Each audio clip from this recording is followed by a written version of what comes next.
Hello everyone, I'm the Dream Teller, and I'm here to help you today. I know you use this video to fall asleep. So before that, like the video and subscribe to the channel. Also, where are you from? And what time are you watching?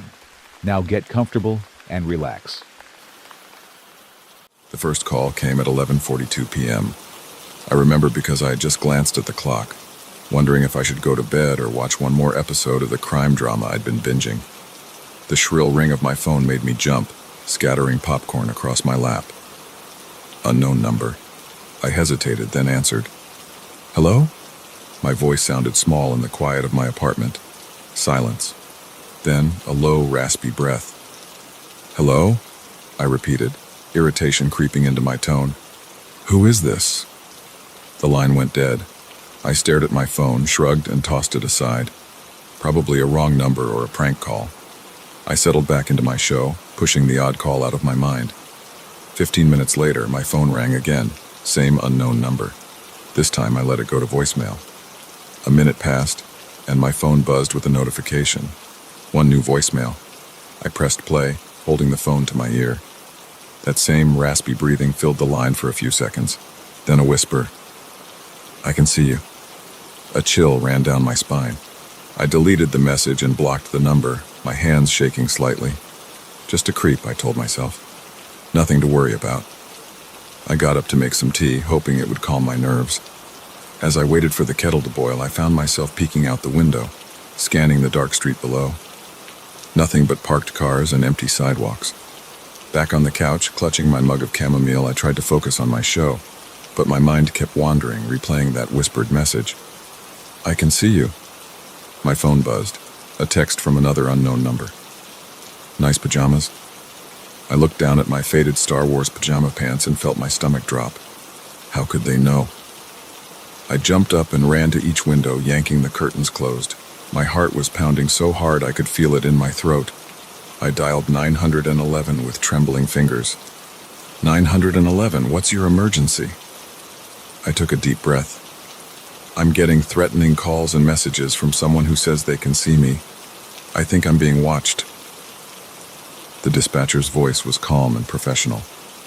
Are you in immediate danger? Do you see anyone around your property? No, I don't think so. I don't see anyone, but... Ma'am, while this is certainly unsettling, we can't send officers unless there's an immediate threat. Have you blocked the number? Yes, but they're using different numbers now. I understand. Keep your doors and windows locked, and if you see anyone suspicious or feel you're in danger, call us back immediately. I hung up, feeling frustrated and scared. They weren't going to help me. My phone rang again. Another unknown number. Against my better judgment, I answered. Stop calling me, I said, trying to sound firm and unafraid. A low chuckle. But we're just getting started, Sarah.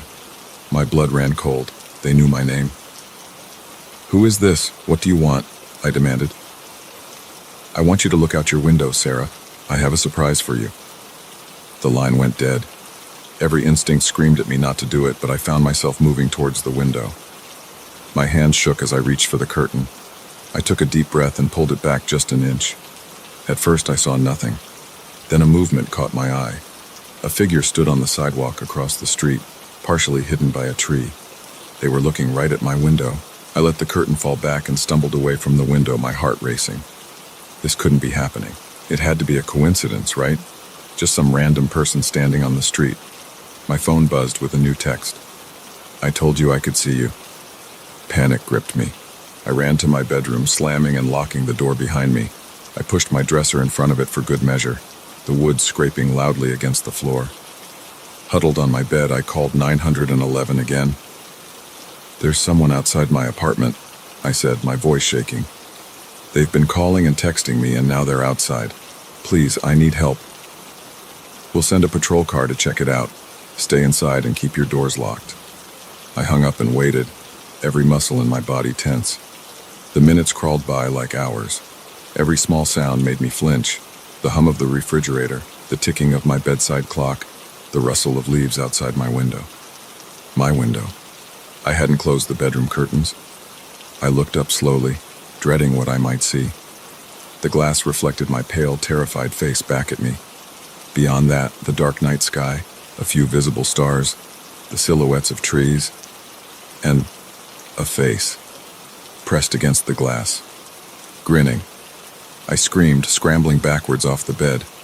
I hit the floor hard, tangled in my blanket. The face disappeared from the window. Sobbing, I crawled to the corner of the room as far from the window as I could get. I could hear my phone ringing in the living room, but there was no way I was leaving this room. A sharp knock on my bedroom door made me yelp. "Sarah? This is Officer Martinez with the police department. Are you all right?" Relief washed over me. Yes, I'm here," I called out, my voice hoarse. I shoved the dresser away from the door with shaking arms and unlocked it. 2 police officers stood in my hallway looking concerned. "Are you hurt, ma'am?" Officer Martinez asked. I shook my head.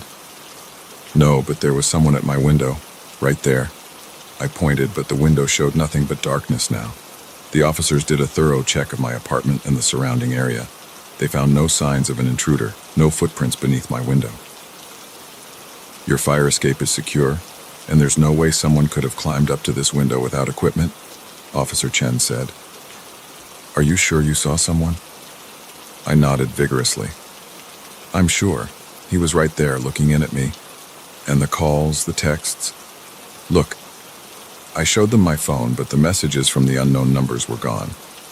Deleted somehow. The officers exchanged a look I couldn't quite read. "Ms. Carter, is there someone who could stay with you tonight? A friend or family member?" Officer Martinez asked gently. I shook my head. "My family's out of state and my friends all live across town." "All right, we'll have a car patrol the area for the rest of the night. Try to get some rest, and don't hesitate to call if anything else happens." After they left, I double-checked every lock, every window. I turned on all the lights and played loud music to drown out any sounds that might freak me out.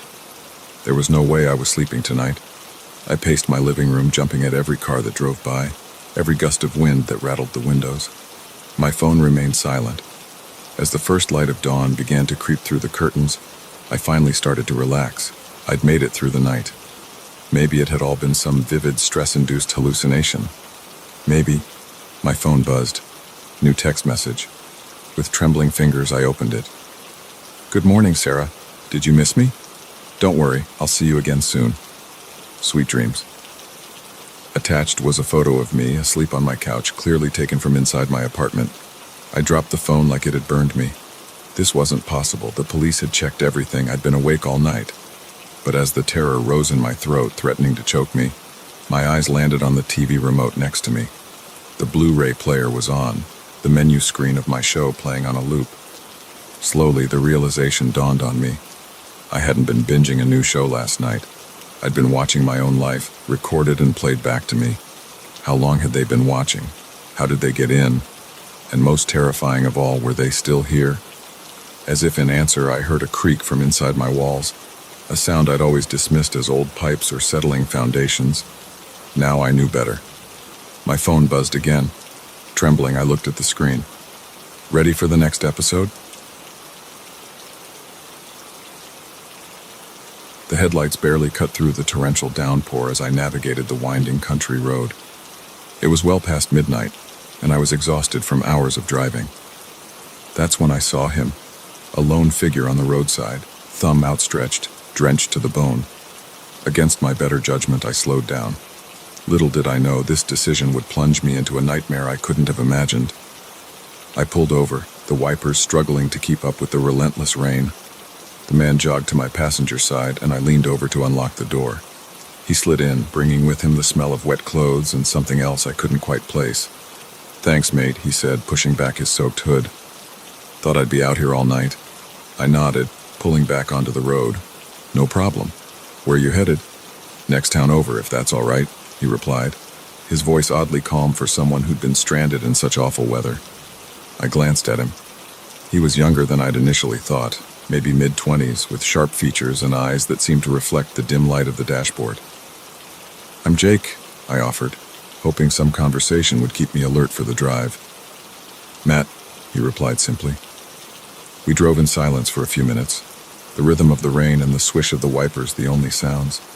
I tried to focus on the road, but my eyes kept darting to my unexpected passenger. There was something off about him, but I couldn't put my finger on what.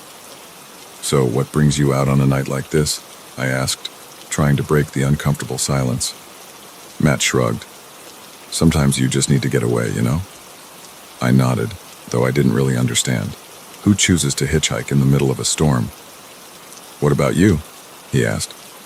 "Long drive?" "Yeah, coming back from a business trip. Should have gotten a hotel for the night, but I wanted to get home." Matt hummed in response, his eyes fixed on the road ahead. The rain seemed to be getting heavier, if that was even possible. I leaned forward, squinting through the windshield. "Crazy weather, huh?" I said, more to fill the silence than anything else. No response. I glanced over at Matt, and my heart nearly stopped. The passenger seat was empty. I slammed on the brakes, the car fishtailing slightly on the wet road. I looked around wildly, half expecting to see Matt somehow in the back seat. But the car was empty except for me. My mind raced. Had I imagined him? Was I so tired that I'd hallucinated an entire conversation? But no, the seat was wet where he'd been sitting. The musty smell of his damp clothes still lingered in the air. With shaking hands, I put the car in park and turned on the interior lights. I searched the car, looking under the seats, even popping the trunk, though I knew it was impossible for him to have gotten there. Nothing. No trace of Matt. I got back in the car, my clothes now soaked from the rain, and sat there, trying to make sense of what had just happened. There was no way he could have jumped out. We'd been going at least 50 miles per hour, and I would have noticed the door opening. I took a deep breath, trying to calm my racing heart. Maybe I had dozed off for a second and dreamed the whole thing. Sleep deprivation could do strange things to a person's mind, right? But as I went to put the car back in drive, something caught my eye. There on the dashboard was a small puddle of water, and next to it, unmistakably, was a muddy fingerprint. A chill ran down my spine. This was real. Matt had been here, and now he was gone.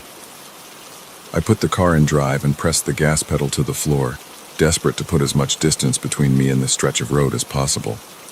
My mind whirled with possibilities, each more terrifying than the last. As I drove, I couldn't shake the feeling that I wasn't alone. Every shadow seemed to move. Every reflection in the rearview mirror made me jump. I found myself checking the back seat obsessively, half expecting to see Matt's face grinning back at me. After what felt like hours, but was probably only minutes, I saw lights ahead. A gas station. I pulled in, the bright fluorescent lights a stark contrast to the dark, wet night. I sat there for a moment, engine idling, trying to decide what to do. Should I call the police? Would they even believe me? Finally, I worked up the courage to go inside. The bell above the door jingled as I entered, making me jump. The clerk, an older man with a scraggly beard, looked up from his magazine. "Nasty night to be out," he commented. I nodded, trying to appear calm. "Yeah, it's pretty bad out there. Hey, this might sound crazy, but have you seen anyone else come through here tonight? A young guy, maybe mid-20s? The clerk furrowed his brow. "Can't say that I have. You're the first customer I've had in hours. Everything okay?" I hesitated. Should I tell him? Would he think I was crazy? I picked up a hitchhiker a few miles back, I started, the words tumbling out. And then he just disappeared. From inside my moving car. I expected the clerk to laugh, to tell me I must be tired and seeing things. Instead, his face paled. "You picked him up on Blackwood Road?" he asked, his voice barely above a whisper. I nodded, a sense of dread growing in the pit of my stomach. The clerk sighed, rubbing his face with his hands. "You're not the first, you know. It's been happening for years. Always on rainy nights, always on that stretch of road."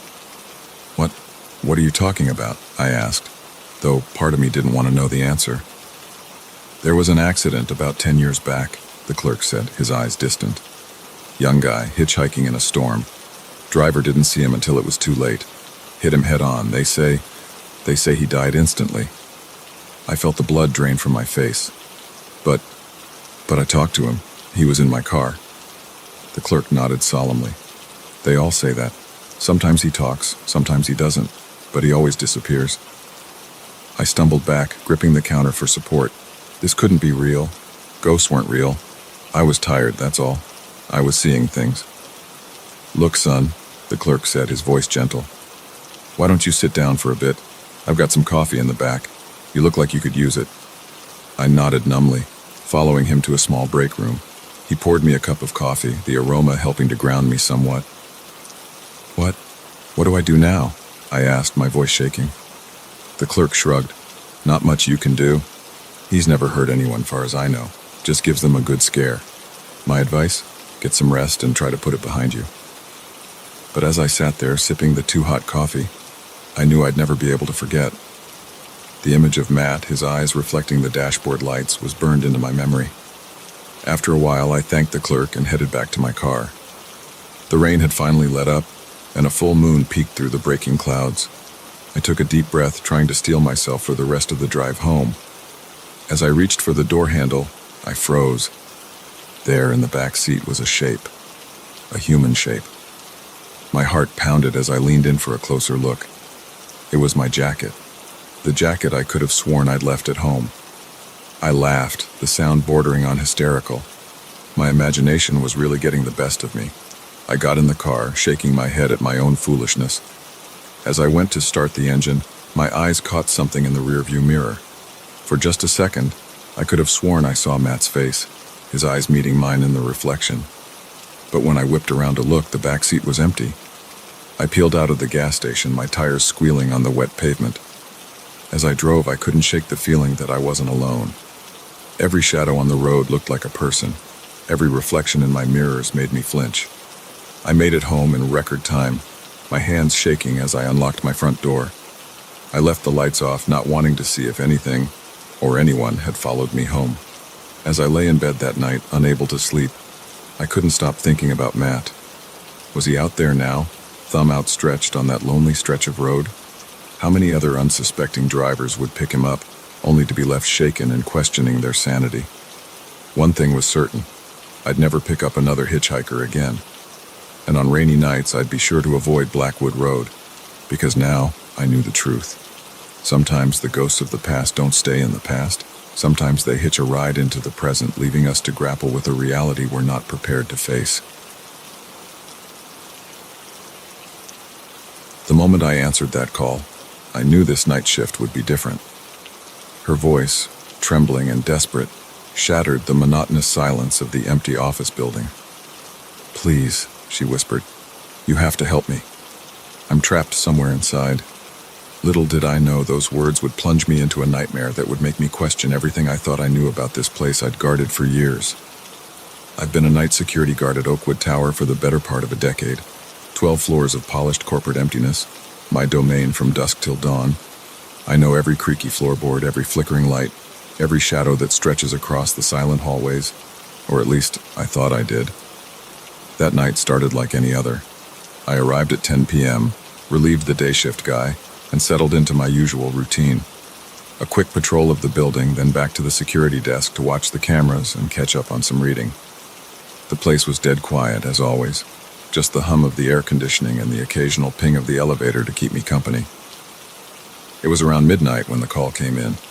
I was halfway through a dog-eared paperback when the phone on my desk rang, startling me out of my book-induced trance. Probably a false alarm, I thought.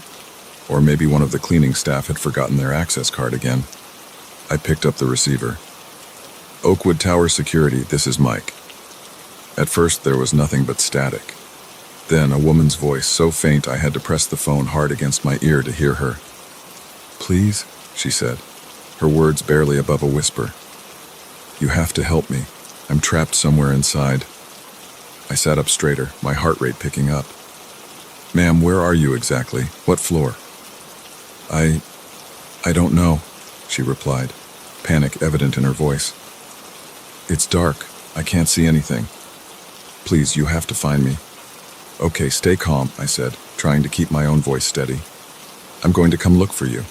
Can you tell me anything about where you are? Any sounds or smells?" "It's cold," she said. And I think I hear water dripping. Please hurry." The line went dead. I stood up, my mind racing. This had to be some kind of prank, right? The building was empty when I did my initial sweep. All the doors were locked, all the alarms set. There was no way someone could be trapped inside. But what if they were? I grabbed my flashlight and radio and headed for the elevator. As the doors slid shut, I caught a glimpse of my reflection in the polished metal. My face looked pale, my eyes wide. Get it together, Mike, I told myself. You've dealt with weird stuff before. This is probably nothing. I decided to start at the top and work my way down. The 12th floor was executive offices, all glass walls and modern furniture. My footsteps echoed loudly as I walked the perimeter, shining my flashlight into every corner. Nothing. The 11th floor was much the same, and the 10th, and the 9th. With each empty floor, I felt a mix of relief and growing unease. Where was this woman? How had she gotten in? As I stepped off the elevator onto the 8th floor, something felt different. The air was cooler here, almost damp. I shone my flashlight down the hallway and the beam caught something that made my blood run cold. Footprints. Wet footprints on the carpet leading away from the elevator. I followed them slowly, my heart pounding in my chest.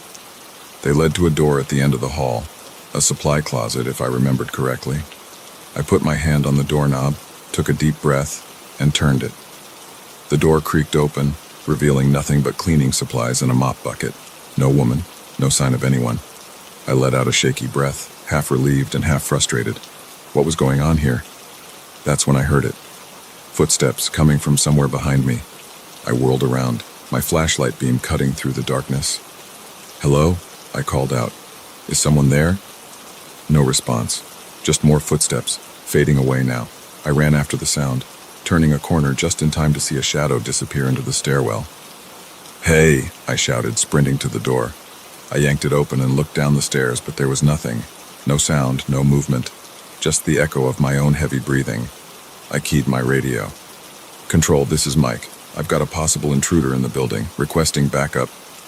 Static was my only reply. A chill ran down my spine as I realized I was truly alone here. Whatever was happening, I had to handle it myself.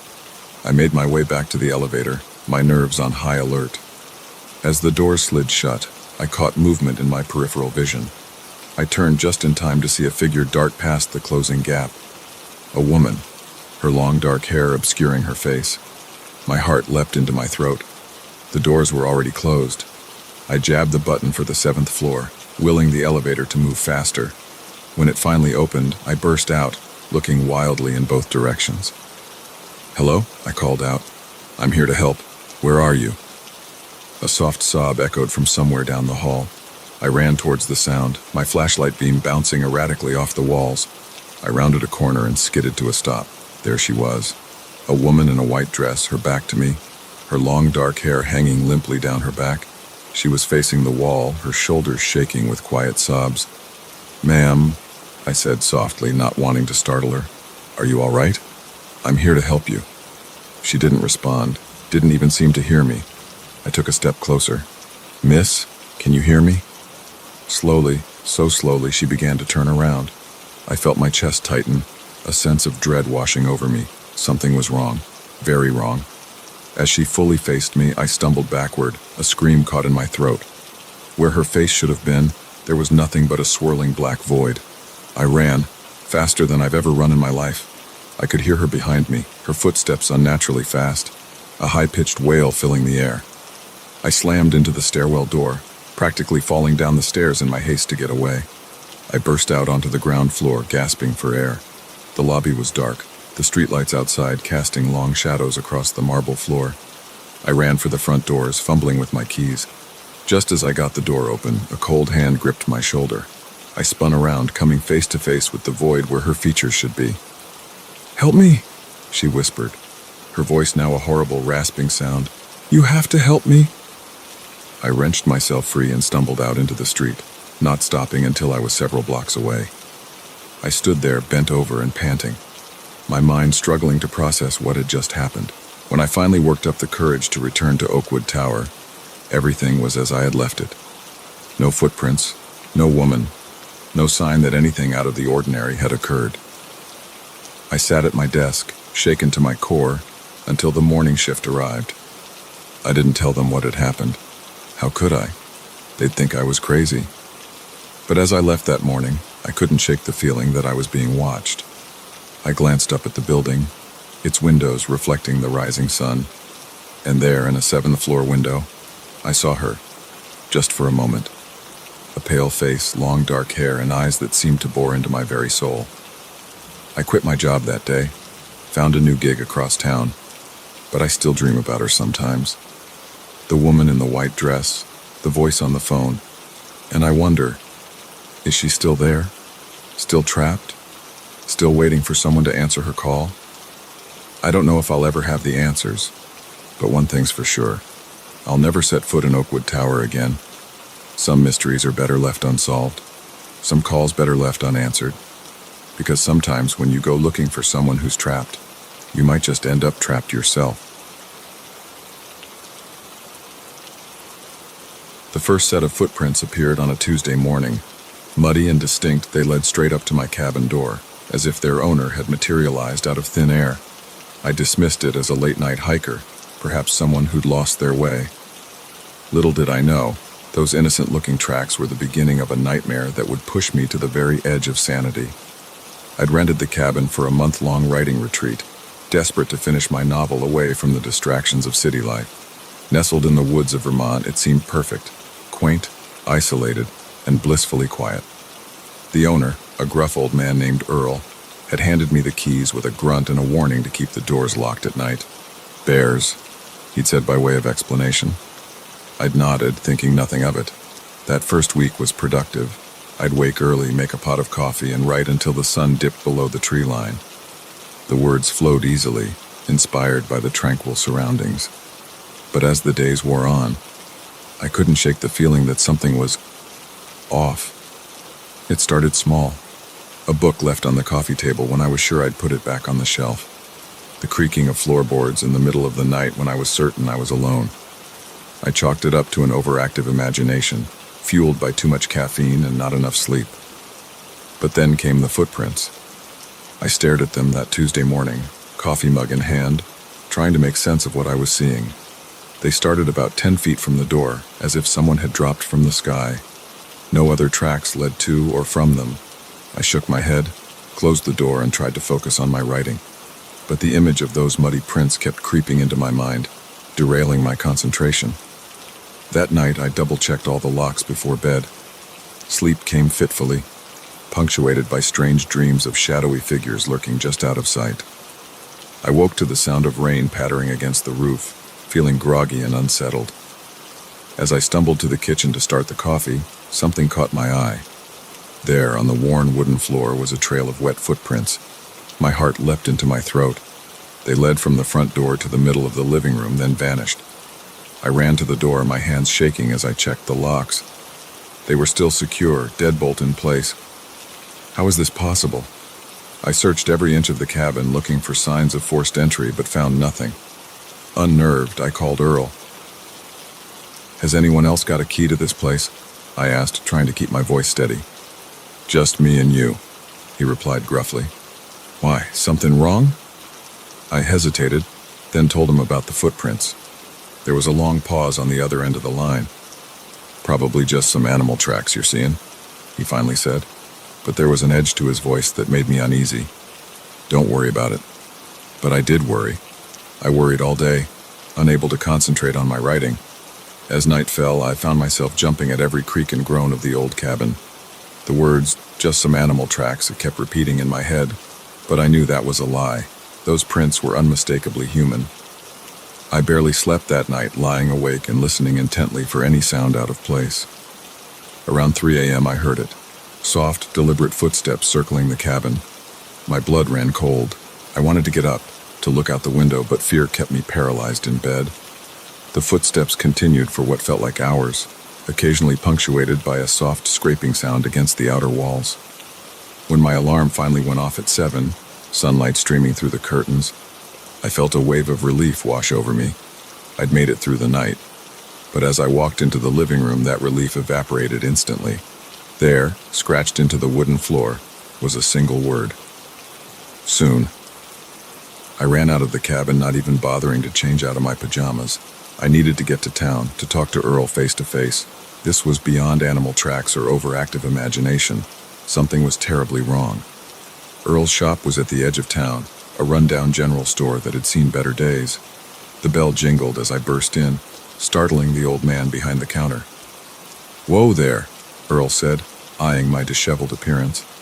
"What's got you in such a state?" Words tumbled out of me in a rush. The footprints, the noises, the scratched message. Earl's face grew more grave with each detail. When I finished, he sighed heavily. "I was hoping it wouldn't come to this," he muttered, more to himself than to me. "Thought maybe it had moved on." "What had moved on?" I demanded. "What's going on, Earl?" He looked at me for a long moment, then gestured for me to follow him into the back room. He poured 2 glasses of whiskey, handed me one, and settled into a worn armchair. "That cabin," he began, his voice low. "It ain't just a cabin. It's got a history." He told me a story that chilled me to the bone. Decades ago, a man had lived in that cabin. A recluse, odd but harmless, until the day they found the bodies. 3 hikers brutally murdered.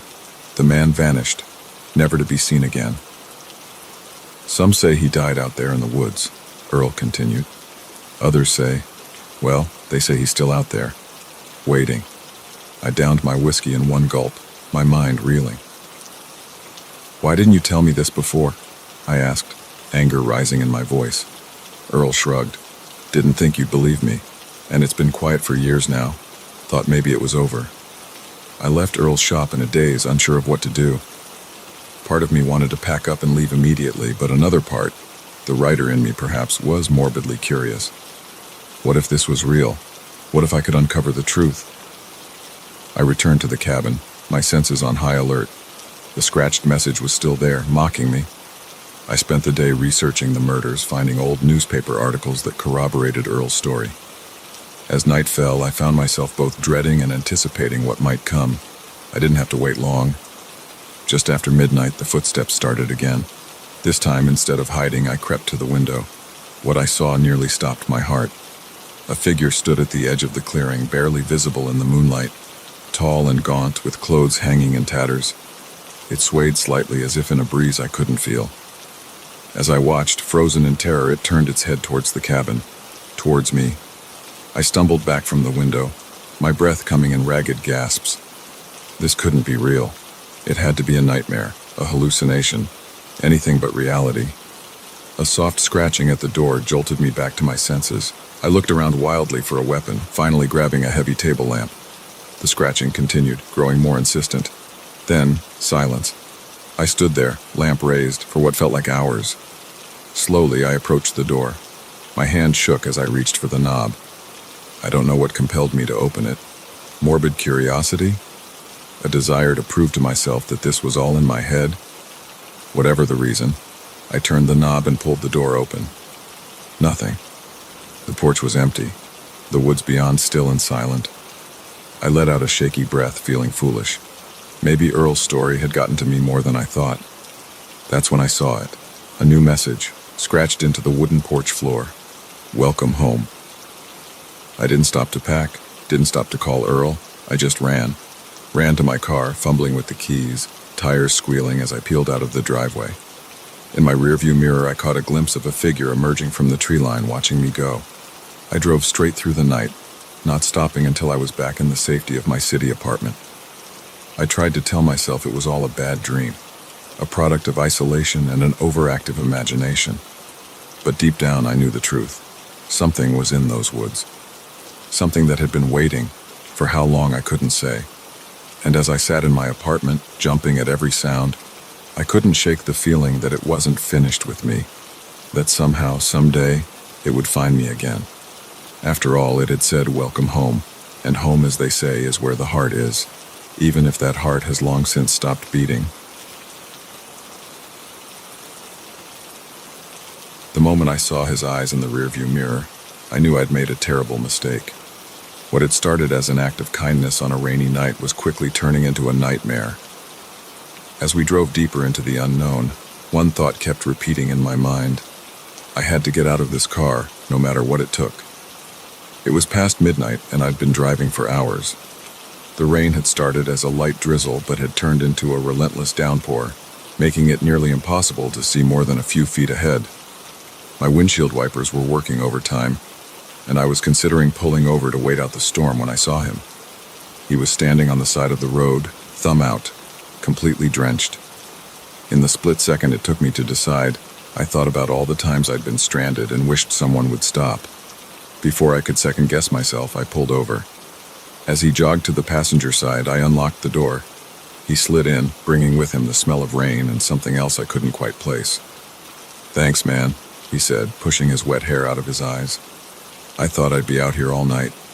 "No problem," I replied, pulling back onto the road. "Where you headed?" "Just the next town over, if that's all right," he said, his voice oddly calm for someone who'd been standing in the pouring rain. I nodded, trying to focus on the road ahead. The rain wasn't letting up, and I had to squint to make out the yellow lines. "I'm Mark," I offered, hoping some conversation would help keep me alert. "John," he replied simply. We drove in silence for a few minutes, the rhythmic swish of the wipers the only sound. I kept sneaking glances at John, something about him setting me on edge. He was staring straight ahead, his face partially hidden in shadow. "So, what brings you out on a night like this?" I asked, trying to break the uncomfortable silence. John shrugged. "Sometimes you gotta do what you gotta do, you know?" I nodded, though I didn't really understand. Who chooses to hitchhike in the middle of a storm? "What about you?" he asked. "Long drive?" "Yeah, coming back from visiting family. Should have gotten a hotel for the night, but I wanted to get home." John hummed in response, his eyes still fixed on the road ahead. The rain seemed to be getting heavier, if that was even possible. I leaned forward, squinting through the windshield. "Crazy weather, huh?" I said, more to fill the silence than anything else. "Yeah," John replied, his voice low. "Perfect night for a drive, though. No one else on the road." Something in his tone made my skin crawl. I gripped the steering wheel tighter, suddenly very aware of how isolated we were. "So where exactly is this next town?" I asked, trying to keep my voice casual. John shifted in his seat. "Oh, not too far now. Just keep driving straight." I frowned. We'd been on this road for a while now, and I hadn't seen any signs for upcoming towns. In fact, I was starting to think we'd missed a turn somewhere. "Are you sure?" I asked. "I don't remember the next town being this far." John turned to look at me then, and in the dim light of the dashboard, I saw something in his eyes that made my blood run cold. There was a hardness there, a glint of something dangerous. I said, "Keep driving," he said. All pretense of friendliness gone from his voice. My heart started racing. I gripped the steering wheel so tight my knuckles turned white. "Look, I think there's been a misunderstanding. Maybe I should just let you out here." Before I could finish, I felt something press against my side. I glanced down and saw the glint of a knife blade. "Keep driving," John said, each word punctuated with menace. My mouth went dry. I pressed down on the gas pedal, my mind racing. How had I gotten myself into this situation? What did he want? We drove in tense silence for what felt like hours, but was probably only minutes. The rain continued to pour down, isolating us in a bubble of fear and uncertainty. "Turn right up here," John suddenly commanded. I looked ahead and saw a small dirt road leading off into darkness. My stomach dropped. There was no way this led to a town. "Please," I said, hating how my voice shook. "Just take my wallet, my phone, whatever you want. You don't have to do this." John laughed, a harsh sound that sent chills down my spine. "Oh, but I do. Now turn." With shaking hands, I turned onto the dirt road. The car bounced and slid in the mud, the headlights barely cutting through the darkness ahead. My mind raced, trying to think of a way out. Could I crash the car? Jump out? But with the knife at my side, any sudden movement could be fatal. "Stop here," John said after we'd gone about a mile down the road. I brought the car to a stop, the engine idling.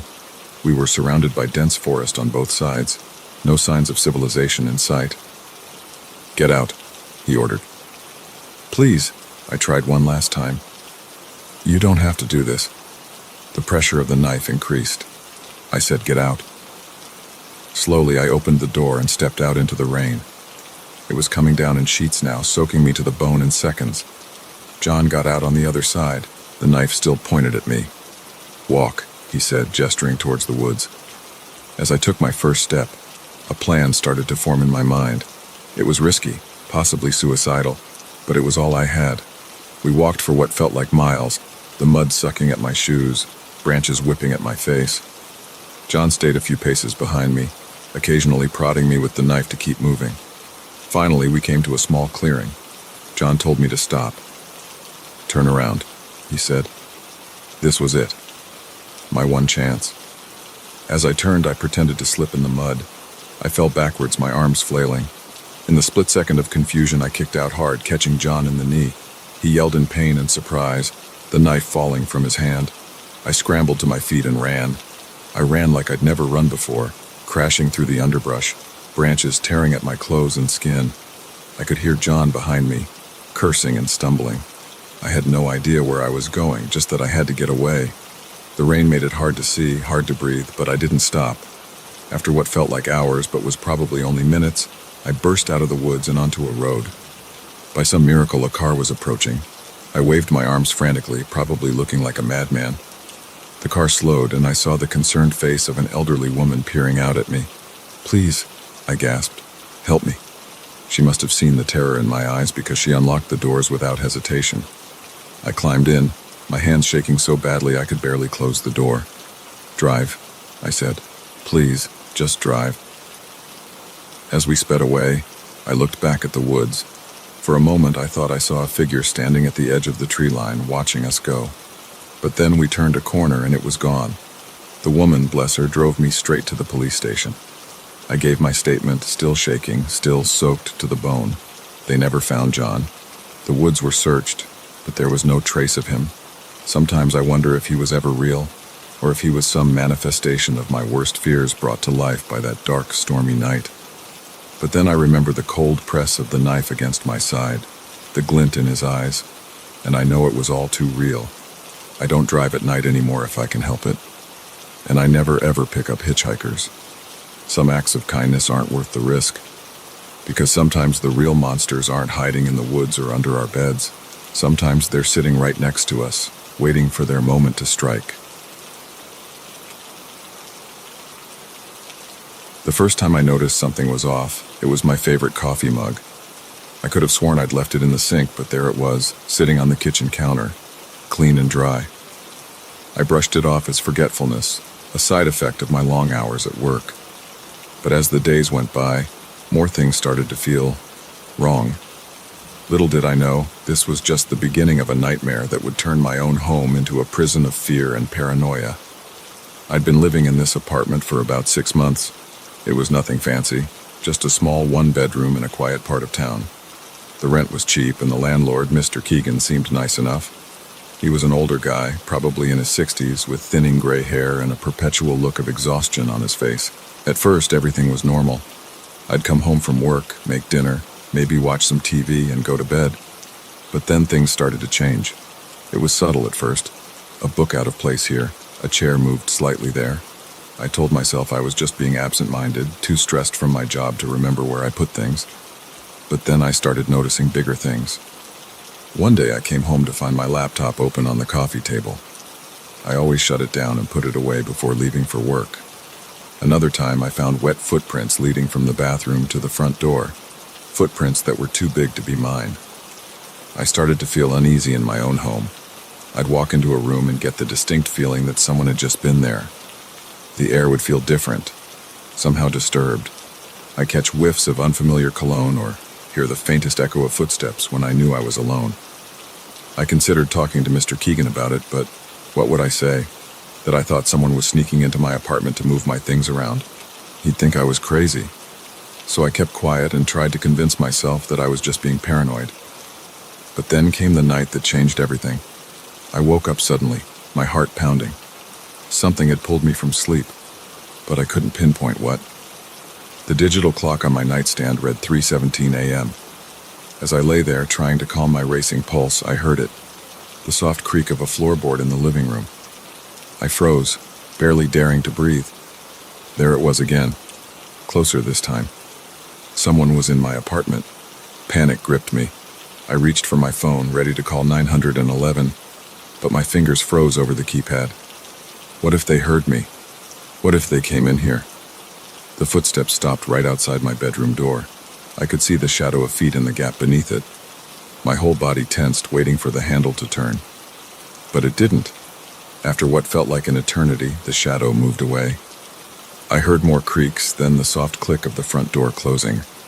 I didn't move for hours, too terrified to even check if they were really gone. When the first light of dawn started to creep through my curtains, I finally found the courage to get up. The apartment looked normal. Nothing was missing. Nothing was out of place. If it weren't for the lingering scent of that unfamiliar cologne, I might have convinced myself it was all a bad dream. I called in sick to work that day.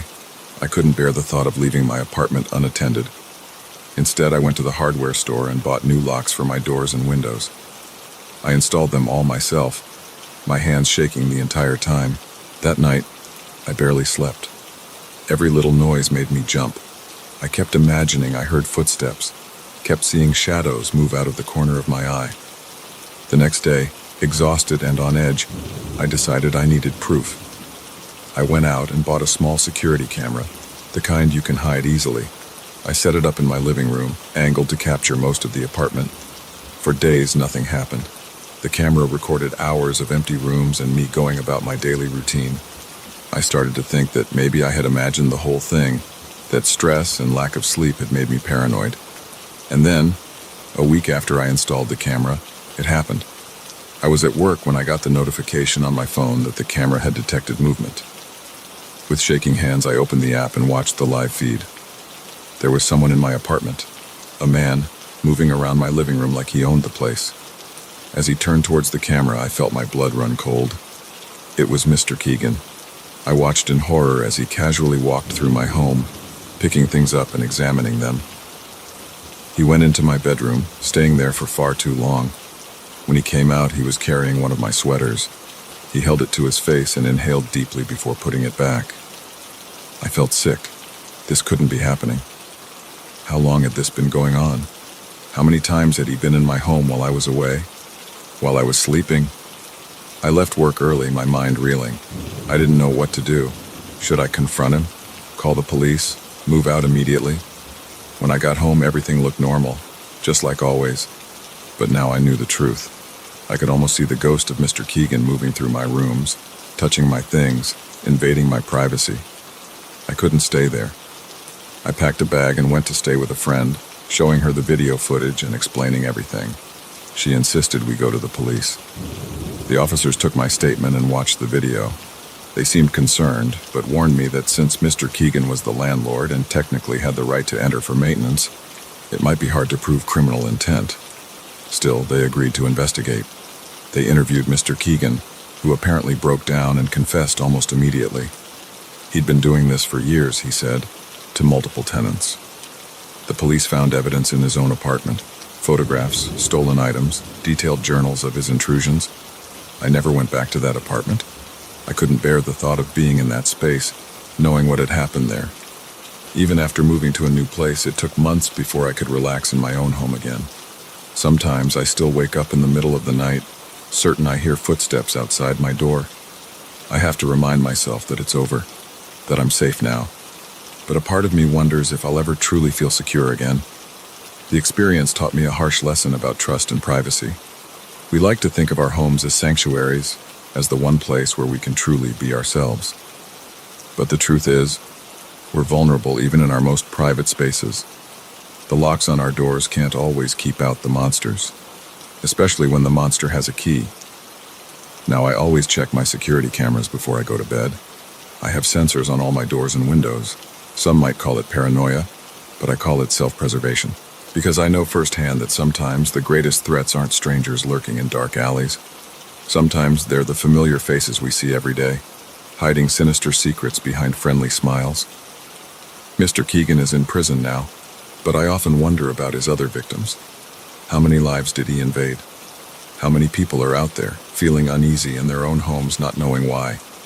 And how many other Mr. Keegans are out there, holding keys to apartments, hiding behind the facade of helpful landlords? I don't have answers to these questions. All I know is that I'll never take my privacy for granted again, because once it's violated, you realize just how precious and fragile it really is, and no lock in the world can fully restore that sense of security once it's been shattered.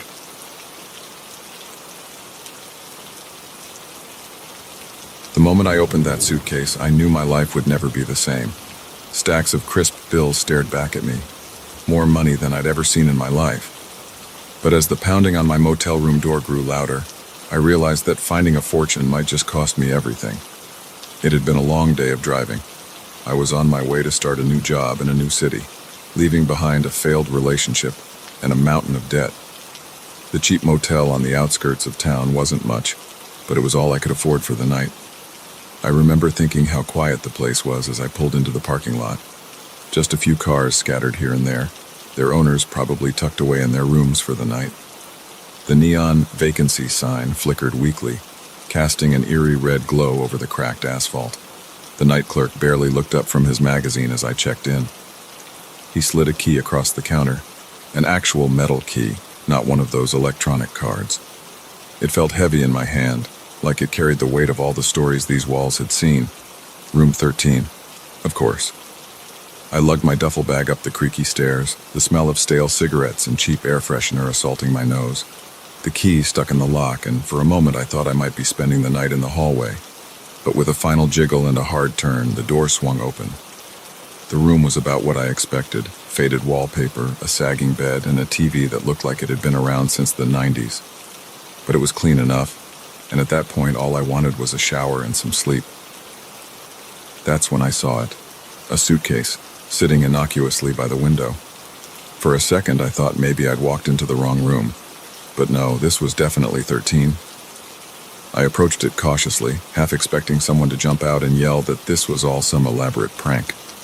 The suitcase was old scuffed black leather with tarnished brass fittings. It looked like something out of a noir film. I should have called the front desk right then. Should have reported the mysterious luggage and asked for a different room. But curiosity got the better of me. I mean, how often do you find a strange suitcase in your motel room? The latches opened with a soft click. I held my breath as I lifted the lid. Money. Stacks and stacks of $100 bills neatly bound and filling the suitcase to the brim. My hands shook as I picked up one of the bundles. It felt real. It smelled real. This had to be millions of dollars. My mind raced. Where had this come from? Was it some kind of mistake? A drug deal gone wrong? I should close it, I thought. Close it and pretend I never saw it. Call the police, maybe.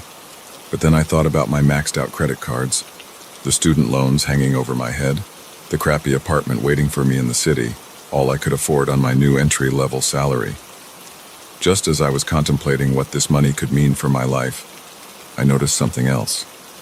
A small envelope tucked into the lining of the suitcase. With trembling fingers, I opened it and pulled out a single sheet of paper. The message was brief and chilling. Delivered to 1029 Cypress Avenue. You have until 2 a.m. Do not contact anyone. We're watching. I glanced at the clock on the nightstand. 11:47 p.m. Just over 2 hours. My heart pounded in my chest. This was insane. I should call the cops right now. But something stopped me. Fear, sure, but also opportunity. I looked at the money again, my mind already calculating how much I could take without it being noticed. Just a little, I thought. Just enough to pay off my debts. They'd never know. I was so lost in my thoughts that I almost missed the sound. A soft knock at first, then louder. Someone was at the door. I froze, the stolen bill still in my hand. The knocking came again, more insistent this time. Housekeeping, a muffled voice called. Housekeeping? At midnight? No, thank you, I called back, my voice cracking. The knocking stopped, but I could sense someone still out there. I tiptoed to the door and peered through the peephole. A man stood in the hallway, dressed in a motel uniform that seemed a size too small. He was looking directly at the peephole, a slight smirk on his face. As I watched, he reached into his pocket and pulled out something that made my blood run cold. A gun. I stumbled back from the door, my mind reeling. This was real, this was happening, I had to get out of here. But how? The only exit was the door, and there was an armed man on the other side. The window? I was on the second floor, but maybe... The decision was made for me as the doorknob began to turn. I hadn't even heard him picking the lock. In a panic, I grabbed the suitcase and ran to the window. It was old and swollen with humidity, but adrenaline gave me strength. It flew open with a screech just as I heard the door behind me slam open. I didn't think. I just jumped. The fall was both longer and shorter than I expected. I hit the ground hard, the suitcase tumbling from my grasp. Pain shot through my ankle, but I ignored it. I could hear shouts from above, the sound of running feet. I scooped up the suitcase and ran. My car was just a few spaces away. If I could just make it. A gunshot rang out, the bullet pinging off the pavement near my feet. I yelped and ran faster, my injured ankle screaming in protest. I reached my car, fumbling with the keys.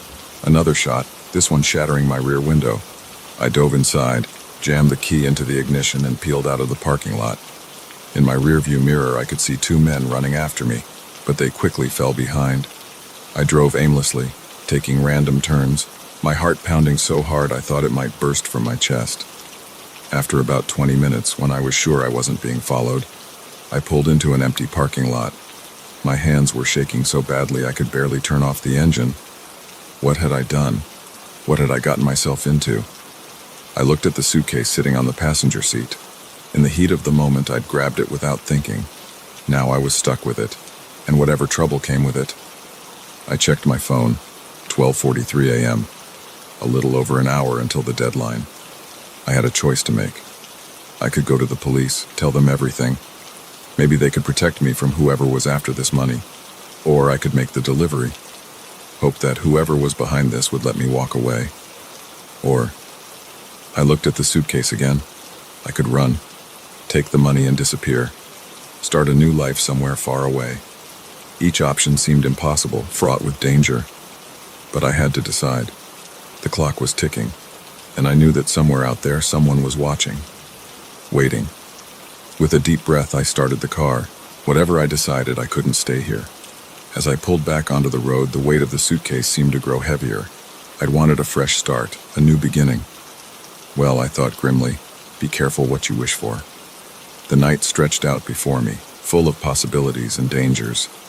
And somewhere in this city was 1029 Cypress Avenue, a simple address that now held the key to my fate.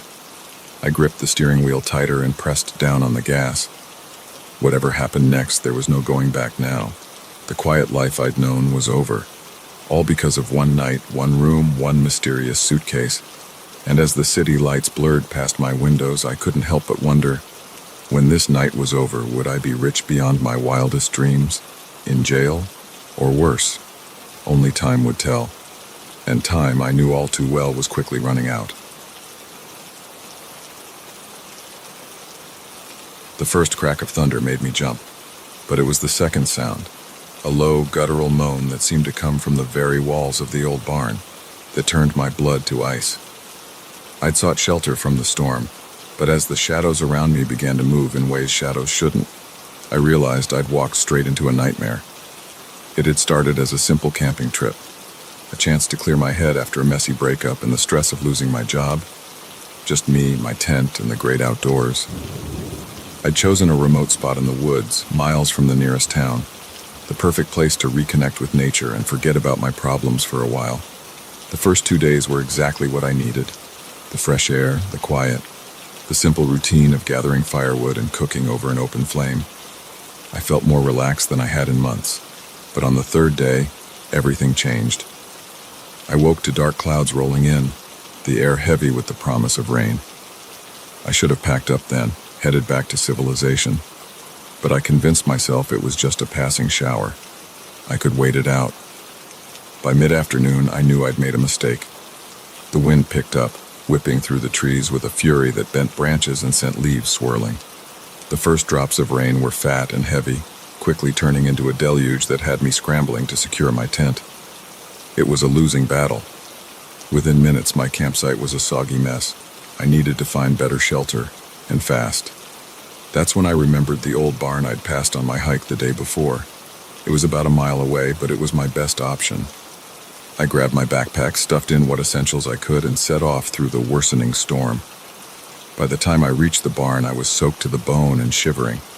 The structure loomed before me, a dark silhouette against the gray sky. It was larger than I remembered, and in the gloom of the storm, it looked far more ominous than it had in the sunshine. I hesitated at the entrance, suddenly unsure. There was something off about the place, a stillness that seemed unnatural, even with the raging storm around it. Another crack of thunder made the decision for me. I ducked inside, grateful for the reprieve from the rain. The interior was dim, lit only by the occasional flash of lightning through the gaps in the wooden walls. The air was thick with the smell of damp hay and something else, something musty and unpleasant that I couldn't quite place. I moved deeper into the barn, my eyes slowly adjusting to the darkness. Old farm equipment cast strange shadows, and I could hear the scurrying of small animals in the corners, but overall it seemed dry and secure, a good place to wait out the storm. I found a relatively clean patch of hay and sat down, rummaging in my backpack for a dry shirt. That's when I heard it, a sound so faint I thought I'd imagined it at first. A whisper, like someone exhaling a long, slow breath. I froze, my hand still in my backpack. "Hello?" I called out, my voice sounding unnaturally loud in the empty barn. "Is someone there?" No response, just the howling of the wind outside and the steady drumming of rain on the roof. I shook my head, laughing nervously at my own jumpiness. Of course no one was here. It was just an old empty barn in the middle of nowhere. I changed into my dry clothes and tried to get comfortable. The storm showed no signs of letting up, and I resigned myself to spending the night here. It wasn't ideal, but it was better than being out in that downpour. As night fell, the darkness in the barn became absolute. My flashlight cast a weak beam that seemed to be swallowed up by the shadows. I kept it on, a small circle of light that did little to dispel the growing sense of unease that was settling over me. That's when the noises started. At first it was just creaks and groans, old wood settling, I told myself. But then came sounds I couldn't explain away so easily. Scratching noises from the walls, soft thuds from the hayloft above, and worst of all, that whispering sound again, closer now, like someone was standing just beyond the reach of my flashlight. I pulled my knees to my chest, my eyes darting around wildly. This wasn't right. I shouldn't be here. Every instinct was screaming at me to run, storm or no storm. But where would I go? I was miles from anywhere, in the middle of a forest I barely knew, in pitch darkness and pouring rain. A particularly loud thud from above made me yelp. I swung my flashlight toward the sound, and for a split second, I thought I saw something move in the hayloft. A dark shape, too big to be an animal, ducking out of sight. "Who's there?" I shouted, my voice cracking with fear. "This isn't funny." That's when the whispering started again, but this time I could make out words. "Join us," it seemed to say, the sound coming from everywhere and nowhere at once. "Stay with us." I scrambled to my feet, my heart pounding so hard I could feel it in my throat. This couldn't be happening. I had to be dreaming or hallucinating or... A hand touched my shoulder. I screamed, spinning around and swinging my flashlight like a weapon. The beam caught something. A face, pale and gaunt, with eyes that reflected the light like an animal's. It grinned at me, revealing teeth that were far too sharp to be human. I ran. I didn't think, didn't plan, just ran blindly toward where I thought the door was. I could hear movement all around me now, the rustling of hay and the creaking of floorboards as unseen things gave chase. I slammed into the barn door with enough force to knock the wind out of me, fumbling with the latch in panic. It wouldn't budge. I was trapped. Hands grabbed at me from behind, cold and strong. I thrashed and kicked, somehow breaking free. In desperation, I threw myself at one of the walls where I'd seen gaps in the planks. The old wood gave way with a splintering crack, and suddenly I was outside, rain lashing at my face. I didn't stop to see if I was being followed. I just ran, stumbling through the dark forest, branches whipping at my face and arms. I ran until my lungs burned and my legs felt like jelly. When I finally stopped, gasping for breath, I realized I had no idea where I was. The storm still raged around me, but it was preferable to what I'd left behind in that barn. As the adrenaline faded, the reality of my situation sank in. I was lost in the woods, in the middle of a storm, with no supplies and no idea which way to go. But even that seemed better than going back. I started walking, picking a direction at random and hoping it would lead me to a road, a house, anything. As I trudged through the rain, my mind kept replaying what I'd seen in the barn. It couldn't have been real. Maybe I'd eaten some bad berries or hit my head, or... A distant sound made me stop in my tracks. Was that a car engine? Hope surged through me. I changed direction, moving as fast as I could toward the sound. After what felt like hours, but was probably only minutes, I burst out of the tree line onto a road. Headlights appeared in the distance. I waved my arms frantically, praying they'd see me. The car slowed, then stopped. An older couple peered out at me, concern evident on their faces. "Are you all right, son?" the man asked as I approached. I opened my mouth to explain, but how could I? How could I tell them about the horrors in the barn without sounding completely insane? I got lost," I managed to say. "Can you help me get to town?" They were kind enough to give me a ride. As we drove away, I kept looking back, half expecting to see pale faces and sharp-toothed grins in the rearview mirror. But there was nothing but darkness and rain. I never went camping again after that night. Sometimes, when the wind howls just right, I can still hear those whispers. "Join us," they say. "Stay with us." And I know with a certainty that chills me to my core that somewhere out there in a forest I'll never visit again, there's an old barn waiting for the next unsuspecting soul to seek shelter from the storm. The moment I realized Sarah was gone, I felt like I'd been plunged into an icy lake. 1 second she was there, sitting next to me in the passenger seat, and the next, nothing. Just an empty space where a person should have been. It was as if the rainy night had reached into my car and swallowed her whole, leaving me alone with a mystery that would haunt me for years to come. It had been a long day at the office, the kind where the fluorescent lights seem to drain your soul and the clock on the wall mocks you with its slow ticking. I was the last one out, as usual, locking up just as the storm clouds rolled in. That's when I saw Sarah, huddled under the building's awning, clutching her jacket tight around her. I knew her vaguely. She worked in accounting 2 floors below me. We'd exchanged pleasantries in the elevator a few times, but that was about it. "Need a ride?" I called out, already feeling raindrops on my face. She looked relieved. "Are you sure? I don't want to impose." I waved off her concern. "It's no trouble. Where do you live?" As it turned out, her apartment was on my way home. We dashed to my car, the rain already coming down in sheets. Once inside, I turned up the heat, noticing how she shivered slightly in her damp clothes. "Thanks again," she said, offering a small smile. "I usually take the bus, but with this weather—" "No problem," I replied, pulling out of the parking lot. "I'm Tom, by the way. I don't think we've ever properly introduced ourselves." "Sarah," she said, though I already knew her name. "Nice to finally meet you, Tom." We fell into easy conversation as I navigated the rain-slicked streets. Sarah was funny and quick-witted, and I found myself enjoying her company more than I expected. We talked about work, our weekend plans, the latest office gossip. It felt nice, normal. The rain was getting heavier, making it hard to see more than a few feet ahead. I leaned forward, squinting through the windshield, wipers working overtime. "This is crazy," I muttered. "I can barely see the road." "Maybe we should pull over?" Sarah suggested, a note of concern in her voice. I shook my head.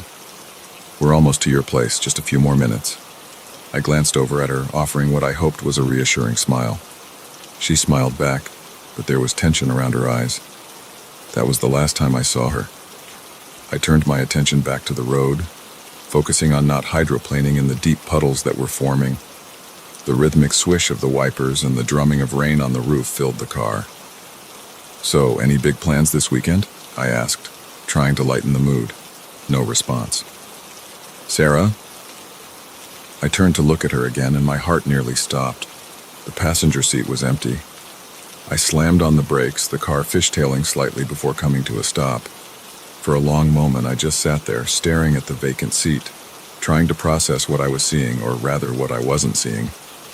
"Sarah," I called out again, louder this time. Maybe she'd somehow slipped into the back seat. But no, that was empty too. I got out of the car, rain immediately soaking through my clothes. "Sarah!" I yelled, my voice barely audible over the storm. There was no sign of her anywhere. My mind raced. Had she jumped out of the car? But why? And how hadn't I noticed? The door hadn't opened. I would have felt the rush of wind and rain, and we'd been going at least 40 miles per hour. If she'd somehow fallen out, she'd be seriously injured. I walked up and down the street, calling her name, peering into the darkness. But there was nothing, just empty sidewalks and the relentless rain. After what felt like hours, but was probably only minutes, I got back in the car, shaking from both cold and shock. I sat there, water dripping from my hair, trying to make sense of what had happened. Had I imagined her? No, that was impossible. We'd had a whole conversation. I could still smell her perfume in the car.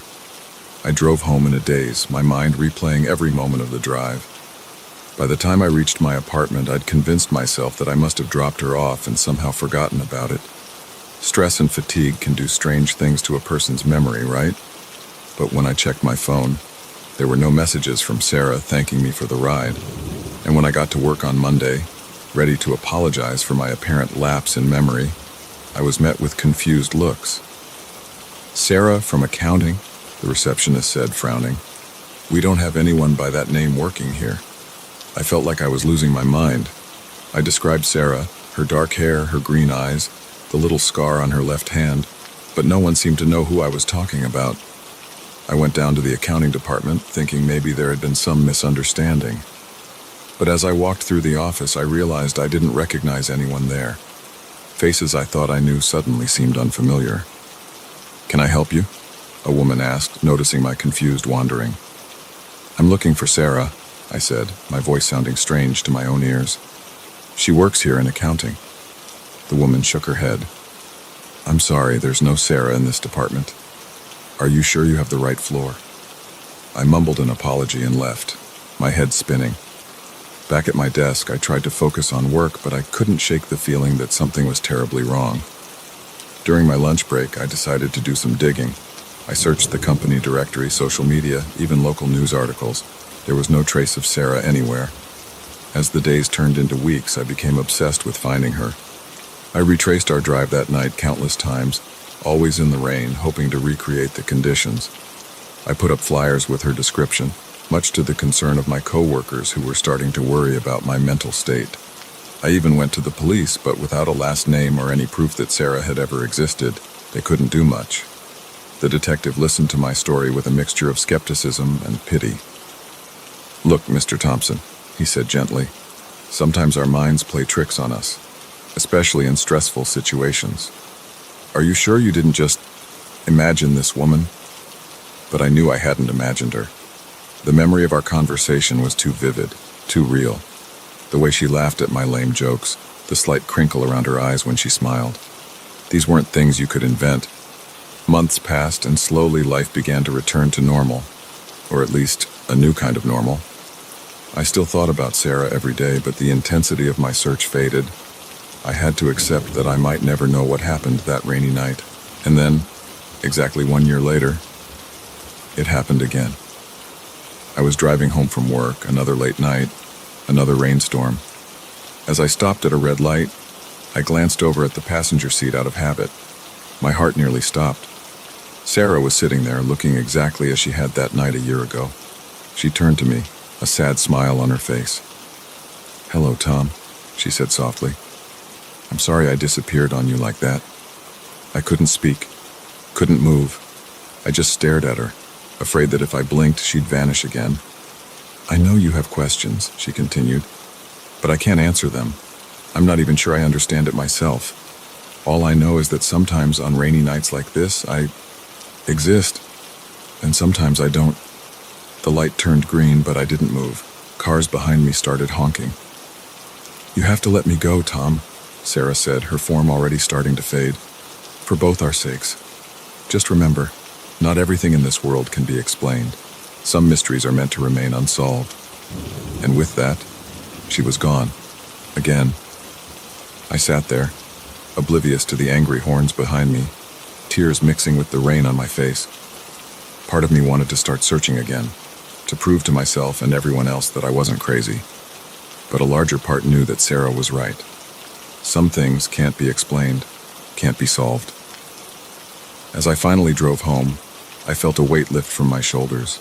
The mystery of Sarah would always be a part of me, a reminder that the world is stranger and more wonderful than we can imagine. And on rainy nights, I'd always keep an eye on my passenger seat, just in case, because you never know when someone might appear or disappear right before your eyes.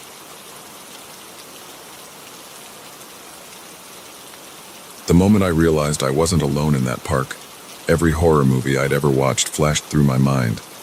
The rhythmic sound of my feet hitting the pavement was joined by another set of footsteps, perfectly in sync with mine, but always just out of sight. As the shadows grew longer and my heart raced faster, I knew this late-night run was about to turn into a nightmare I might not escape. It had started as a normal Tuesday. Work was stressful as usual, and by the time I got home I was a bundle of nerves and pent-up energy. A run always helped clear my head, so I laced up my shoes and headed to Oakwood Park, just a few blocks from my apartment. The park was different at night. The familiar playground and picnic areas took on an eerie quality in the dim glow of the scattered streetlights. But I'd run here countless times before, and the solitude was part of the appeal. Just me, the sound of my breathing, and the gentle rustle of leaves in the evening breeze. I started my usual route, a winding path that looped around the park's perimeter. The first lap was uneventful. I focused on my breathing, feeling the day's tension start to melt away with each step.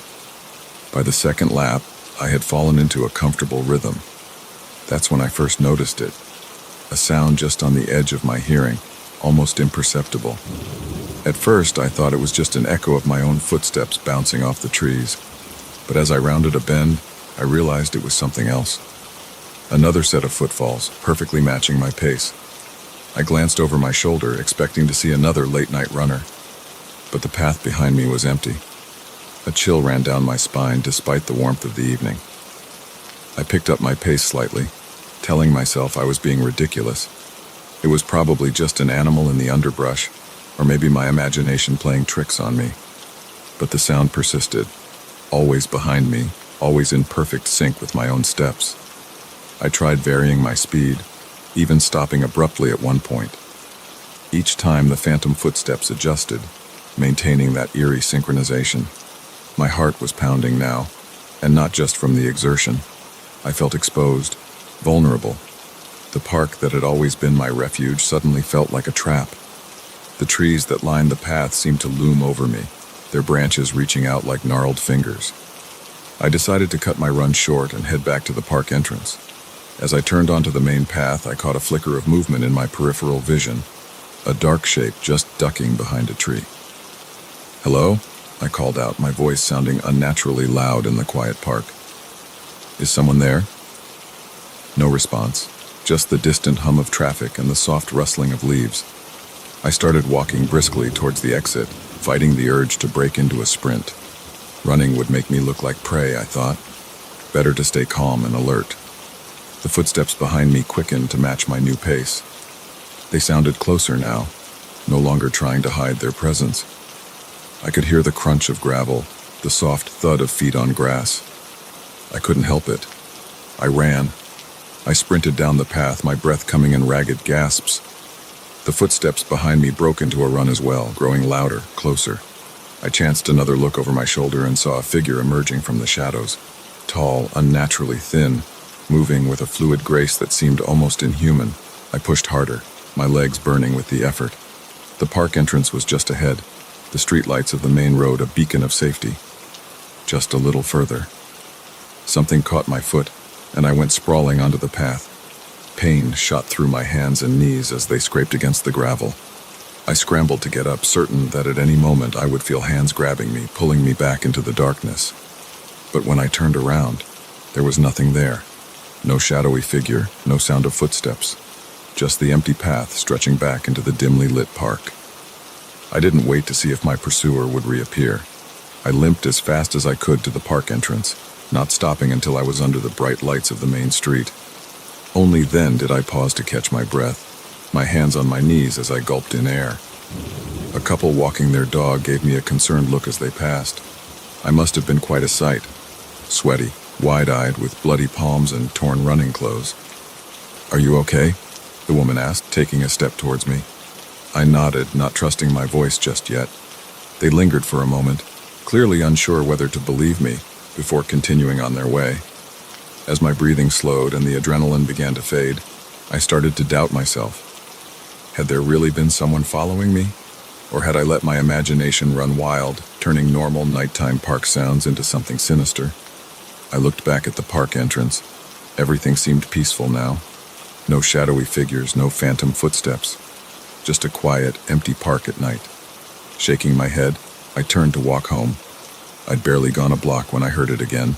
Footsteps, matching my pace exactly, coming from just behind me. I whirled around, ready to confront whoever or whatever had been stalking me. But the sidewalk was empty. The sound stopped the moment I did. A car drove by, its headlights sweeping across the street. For just a split second, I saw something that made my blood run cold.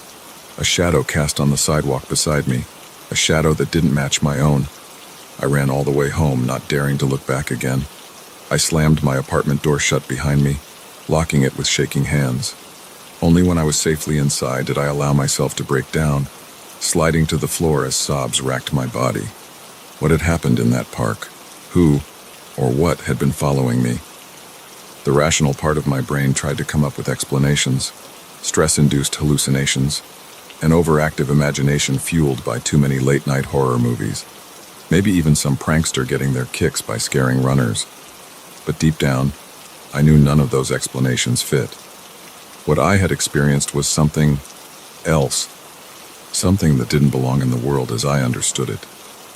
I didn't sleep that night. Every creak of the floorboards, every rustle of the curtains in the breeze made me jump. I kept expecting to hear those footsteps outside my door, to see that impossibly tall, thin figure looming in my bedroom doorway. Morning came, and with it, a semblance of normalcy. In the harsh light of day, my experience in the park seemed almost laughable. I went to work, trying to push the memories of the previous night to the back of my mind. But as evening approached, I felt that familiar dread creeping back in. The thought of going home, of being alone in my apartment as darkness fell, was unbearable. I stayed late at the office long after everyone else had gone home. When I finally left, I took a taxi instead of walking, even though my apartment was only a few blocks away. As we drove past Oakwood Park, I found myself staring out the window, scanning the shadows between the trees. For a moment, I thought I saw something. A flash of movement, a figure standing unnaturally still among the bushes. The taxi driver must have noticed my unease. "Everything okay back there?" he asked, meeting my eyes in the rearview mirror. I tore my gaze away from the park. "Yeah," I said, trying to sound more confident than I felt. "Everything's fine."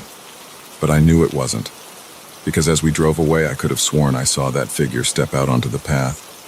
And even though we were moving, even though it was impossible, I heard it. Footsteps, perfectly in sync with the motion of the car, following me home. I haven't been back to Oakwood Park since that night. I've changed my running route, sticking to well-lit streets and populated areas. But sometimes when I'm walking home late or lying awake in the dark, I hear it. That soft, steady rhythm of footsteps, always just out of sight. And I wonder, are they getting closer? The scratching at the window was so faint at first, I thought it was just the wind. But as the sound grew more insistent, a chill ran down my spine. I was miles from civilization, alone in a cabin I'd rented for a peaceful getaway. Yet something was out there in the darkness, trying to get in. And as I would soon discover, this was only the beginning of a nightmare that would push me to the brink of sanity. I'd booked the cabin on a whim, desperate for an escape from the chaos of city life and the pressure of my high-stress job. The listing had promised seclusion and tranquility, nestled deep in the woods with no neighbors for miles. It sounded perfect. The drive up had been beautiful, winding through dense forests and alongside crystal-clear streams. As I pulled up to the cabin, I felt a weight lift from my shoulders. The place was charming, if a bit rustic. A small 2-story log structure with a wide porch and large windows overlooking the surrounding wilderness. The first day was everything I'd hoped for. I hiked the nearby trails, breathed in the crisp mountain air, and spent the evening curled up by the fireplace with a good book. The silence was profound, broken only by the occasional call of a distant bird or the rustle of leaves in the breeze. It wasn't until the second night that things started to feel off. I'd gone to bed early, lulled by the peace and quiet. But sometime in the dead of night, I jolted awake, my heart pounding. For a moment, I couldn't pinpoint what had disturbed me. Then I heard it. Footsteps, slow and deliberate, circling the cabin. I lay there, barely breathing, straining my ears. The footsteps completed a circuit around the house, then paused. A long moment of silence followed, broken suddenly by a sharp tap on my bedroom window. I nearly leapt out of my skin. The rational part of my brain tried to come up with explanations. It was probably just a branch blown by the wind or maybe some nocturnal animal. But as I listened, I heard it again, Tap, tap, tap. Too rhythmic, too intentional to be anything but a person. "Hello?" I called out, my voice embarrassingly shaky. "Is someone there?" No response, just more tapping, growing more insistent. I reached for my phone, ready to call for help, only to remember with a sinking feeling that there was no cell service out here. The cabin had a landline for emergencies, but it was downstairs in the living room. Gathering my courage, I slipped out of bed and crept to the window. With trembling hands, I pulled back the curtain just a crack. At first, I saw nothing but darkness. Then a movement caught my eye. A figure standing at the edge of the woods, barely visible in the dim moonlight. As I watched, it raised a hand and waved slowly as if it knew I was looking. I let the curtain fall back into place, my mind reeling. This couldn't be happening. I was alone out here, miles from the nearest town. How could someone else be here?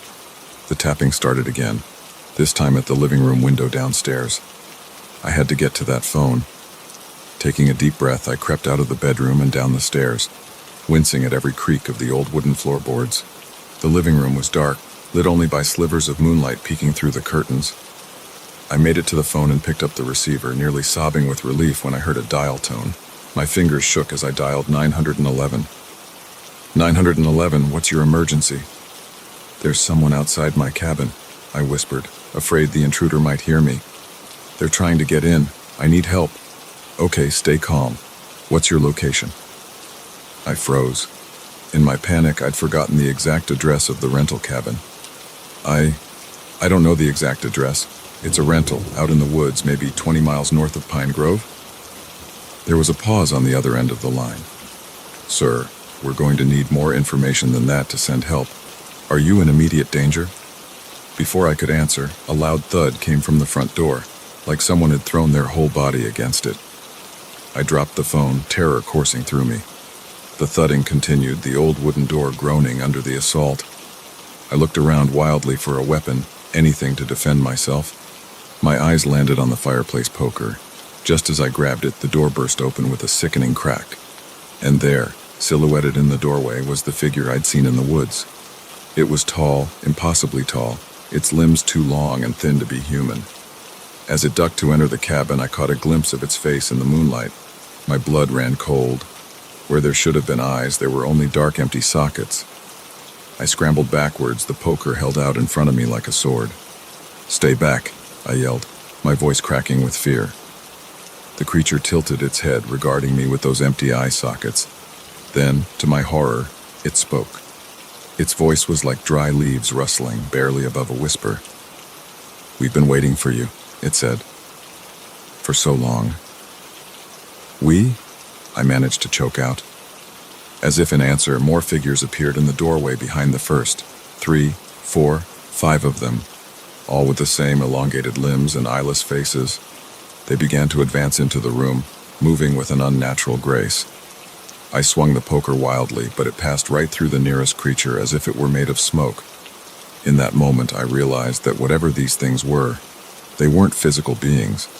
They were something else, something not of this world. I ran. Up the stairs into the bedroom, slamming the door behind me. I pushed the heavy oak dresser in front of it, knowing even as I did so that it was futile. These things didn't need doors. Sure enough, they began to seep into the room, passing through the walls as if they were no more substantial than mist. They surrounded me, their eyeless gazes boring into me. "What do you want?" I cried, pressing myself against the wall. "To show you," the first one said. "To open your eyes." It reached out a long, spindly hand towards my face. I tried to pull away, but I was frozen in place, unable to move. As its cold fingers touched my forehead, the world around me began to shift and warp. The walls of the cabin melted away, replaced by swirling cosmic vistas. I saw impossible geometries, heard sounds that no human ear was meant to hear. In that moment, I understood. These beings weren't evil, weren't here to harm me. They were messengers, guardians of some greater truth that lay just beyond the veil of our reality. They showed me wonders and horrors beyond imagination, the birth and death of universes, the grand cosmic dance of creation and destruction. I saw my own life, my own death, played out across the tapestry of time. When I came back to myself, I was lying on the floor of the bedroom, Sunlight was streaming through the windows, and birds were chirping outside. The creatures were gone, leaving no trace of their presence. I staggered to my feet, my mind reeling from what I'd experienced. Had it all been a dream? A hallucination brought on by stress and isolation? But as I caught sight of my reflection in the mirror, I knew it had been real. My hair had turned stark white, and in my eyes I could see the echoes of the cosmic vastness I'd witnessed. I left the cabin that day, driving back to the city in a daze. I tried to tell others what had happened, but the words always fell short. How could I describe the indescribable? In the years since, I've never been able to shake the memory of that night. Sometimes when I'm alone in the dark, I hear those footsteps again, circling, and part of me, God help me, longs to see those eyeless faces once more, to peer again beyond the veil of our limited reality. Because once you've glimpsed the true nature of the universe, how can you ever be content with the mundane again?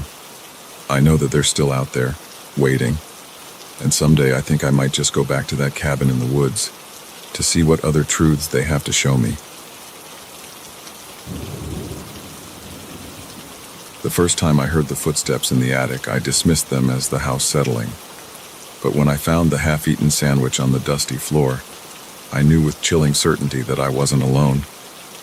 Someone, or something, was living above my head, and I was about to uncover a secret that would turn my quiet house-sitting gig into a waking nightmare.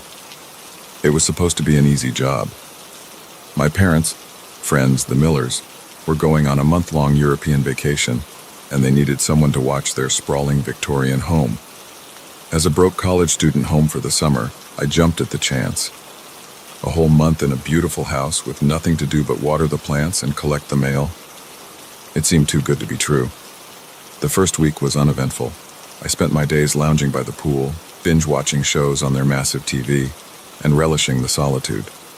The house was old but well-maintained, full of antique furniture and curious knickknacks. I found myself wandering from room to room, imagining the stories behind each object. It was during one of these explorations that I first noticed the attic door. It was tucked away at the end of a second-floor hallway, almost hidden behind a large armoire. I tried the handle, but it was locked. I made a mental note to ask the Millers about it when they returned, assuming it was just storage space. That night I woke to a strange sound. A soft thud, followed by what sounded like footsteps directly above my bedroom. I lay there, heart pounding, straining my ears. The footsteps moved across the ceiling, then stopped. Silence fell, broken only by the ticking of the antique clock in the hallway. I told myself it was just the old house creaking, or maybe a raccoon had found its way into the attic. But a nagging feeling in the pit of my stomach told me it was something else. The next day, I searched the house for the key to the attic door. I told myself I was just being thorough, checking all areas of the house as a responsible house-sitter should. But deep down, I knew I was looking for answers to the mysterious sounds. I found the key in Mr. Miller's desk drawer, a large, old-fashioned thing that looked like it belonged in a Gothic novel. With shaking hands, I returned to the attic door. The key slid in smoothly, and with a turn, the lock clicked open. The door creaked as I pushed it open, revealing a narrow staircase leading up into darkness. I flicked the light switch, but nothing happened. Of course, I thought. Why would it be that easy? Using my phone as a flashlight, I began to climb the stairs. Each step groaned under my weight, and I winced at the noise, irrationally afraid of alerting something.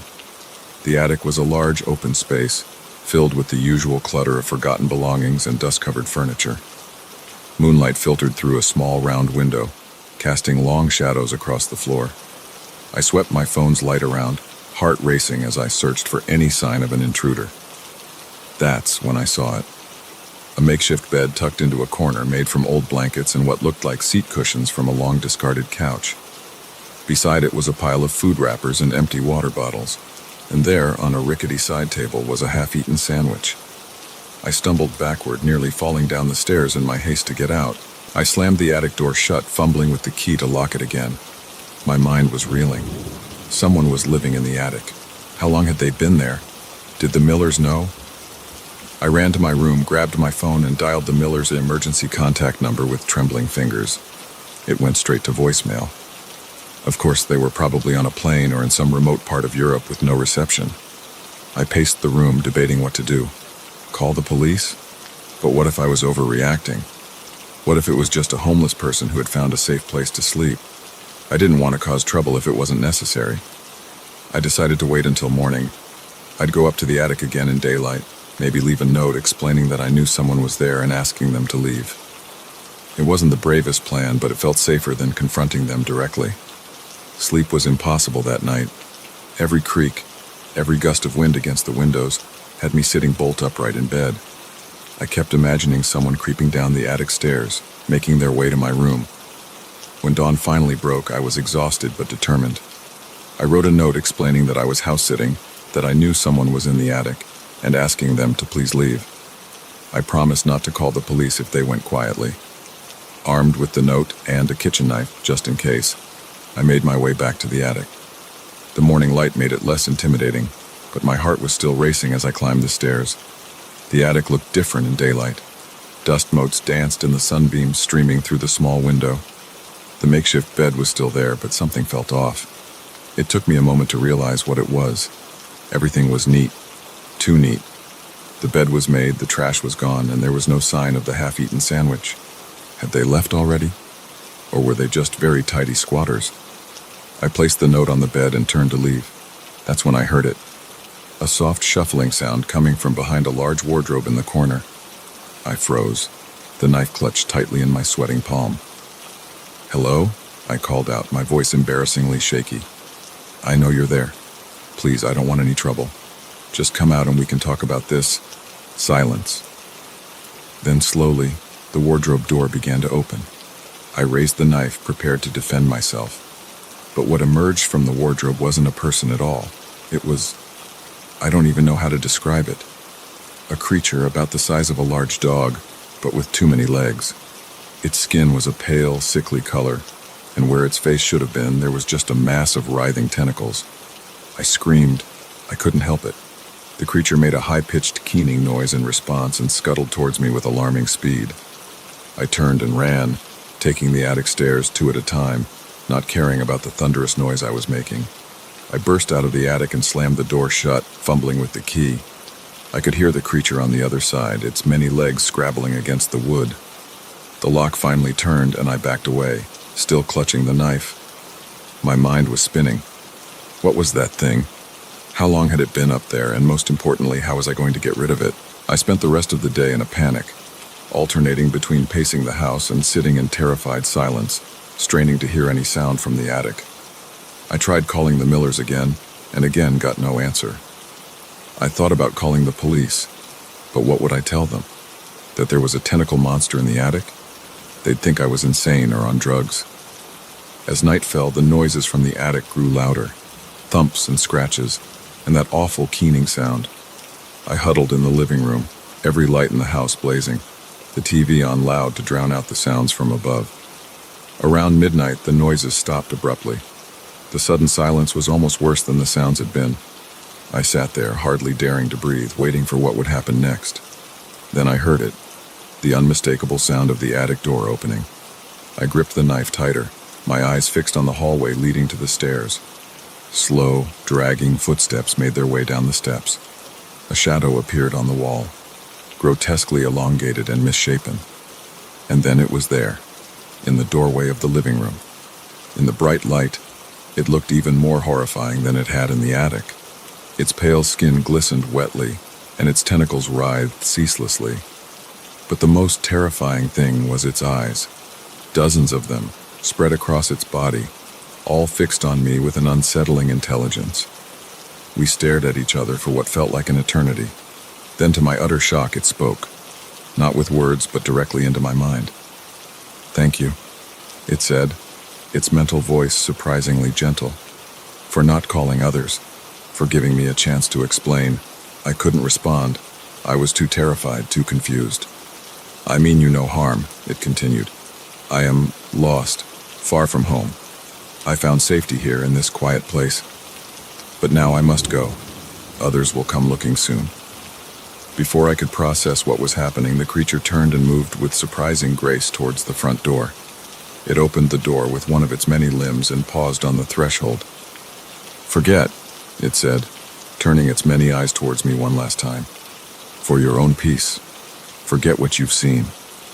And then it was gone, melting into the darkness outside.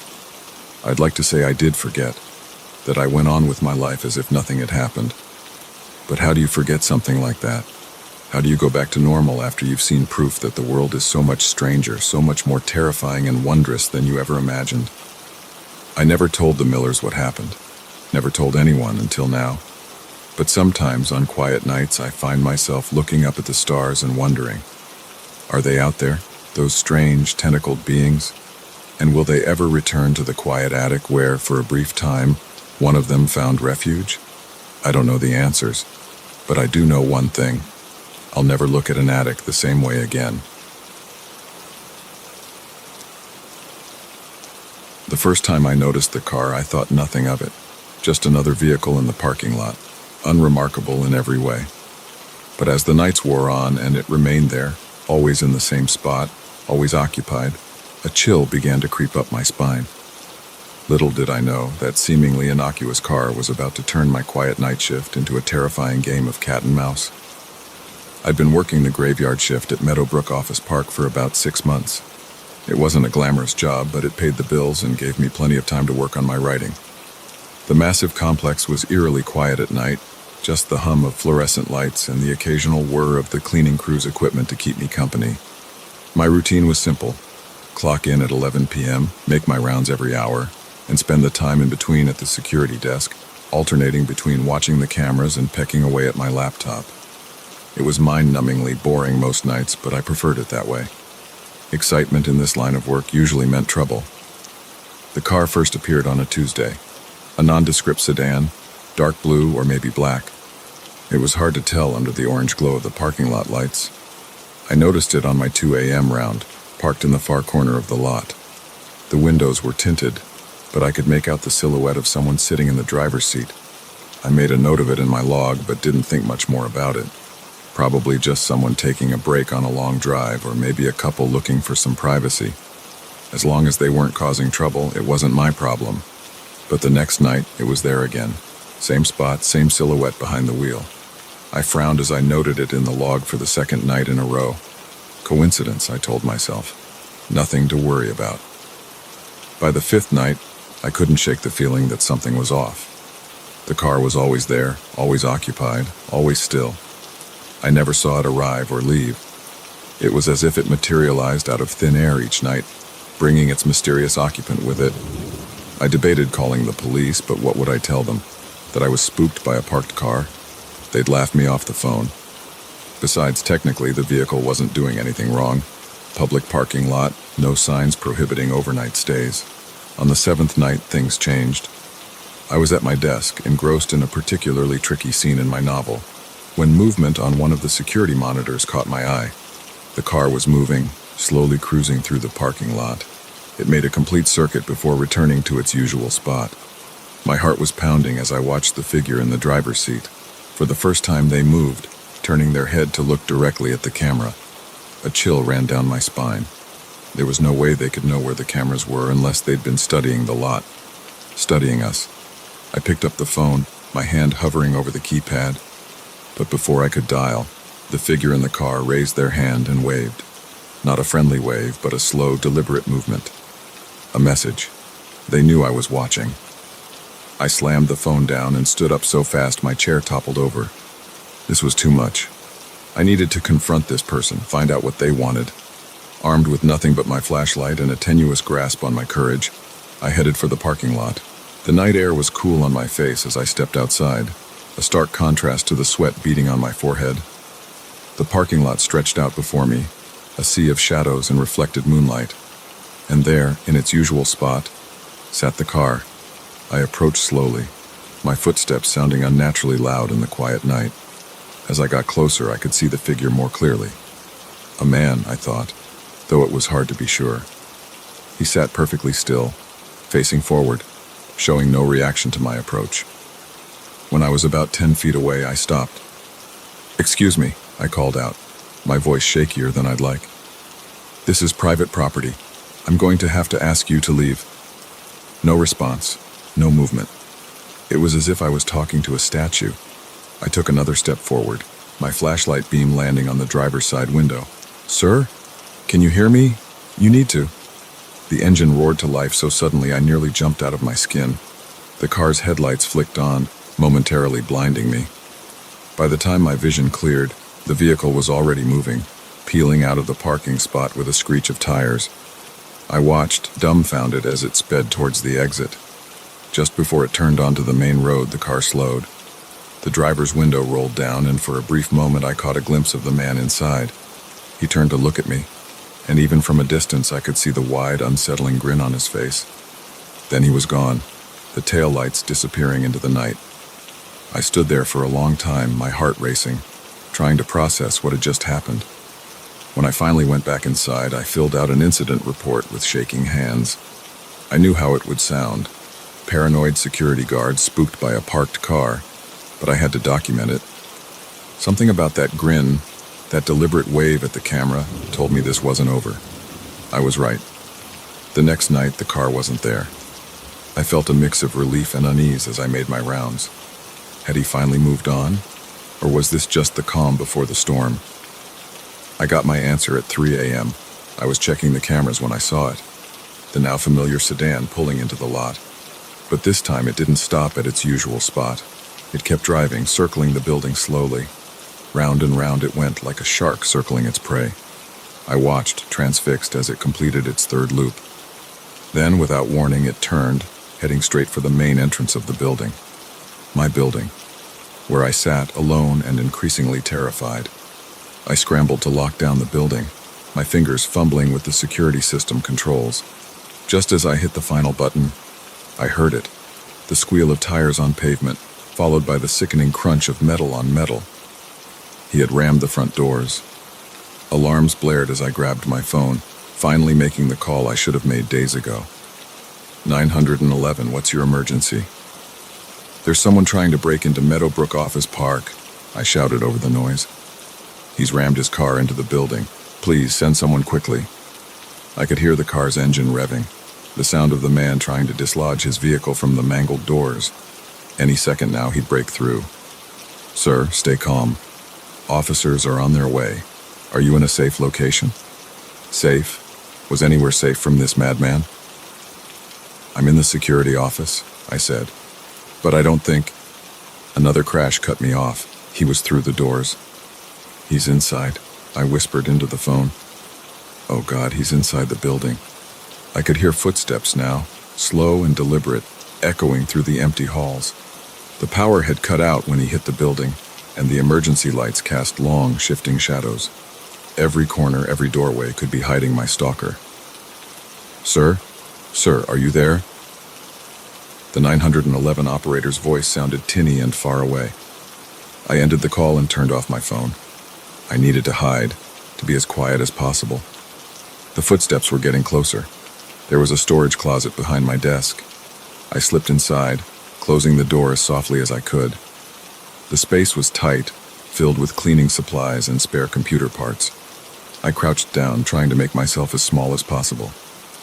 The footsteps entered the security office. I held my breath, afraid that even the sound of my breathing might give me away. Through a crack in the door, I could see a sliver of the room. A shadow passed by, pausing at my desk. "Oh, security guard," a sing-song voice called out. "Where are you hiding?" I pressed my hand against my mouth, stifling a whimper. The voice was filled with a horrible glee, like this was all some twisted game. Come out, wherever you are," he continued. "Don't you want to know why I've been watching you all this time?" I didn't move, didn't breathe. The shadow moved again, and I caught a glimpse of the man for the first time in full light. He was ordinary looking, which somehow made him even more terrifying. This wasn't some movie monster. This was just a man with a wide, manic grin and eyes that gleamed with malice. He was standing right in front of the closet now. Surely he could hear my heart pounding. It seemed to echo in the small space, a drum beating out my terror. His hand reached for the doorknob. In the distance I heard sirens. The cavalry was coming. But would they be in time? The doorknob began to turn. I closed my eyes, waiting for the inevitable. But then, the sirens grew louder, much louder. The man paused. "Well," he said, his voice now tight with anger. "Looks like our game will have to wait for another night." The shadow moved away. I heard rapid footsteps, then the screech of tires. By the time the police burst into the office, the man was long gone. They found me still crouched in that closet, shaking and unable to speak. It took hours of questioning before I could tell them everything. About the car, the nightly vigils, the chase. They promised to investigate to find the man who had terrorized me, but they never did. The car was found abandoned a few miles away, wiped clean of prints. The man had vanished into the night. I quit my job the next day, found a new apartment in a new city. But no matter where I go, I can't shake the feeling that someday I'll look out my window and see that car. Waiting, watching, ready to resume our twisted game of cat and mouse. Every night I check my locks. Every night I peer out into the darkness.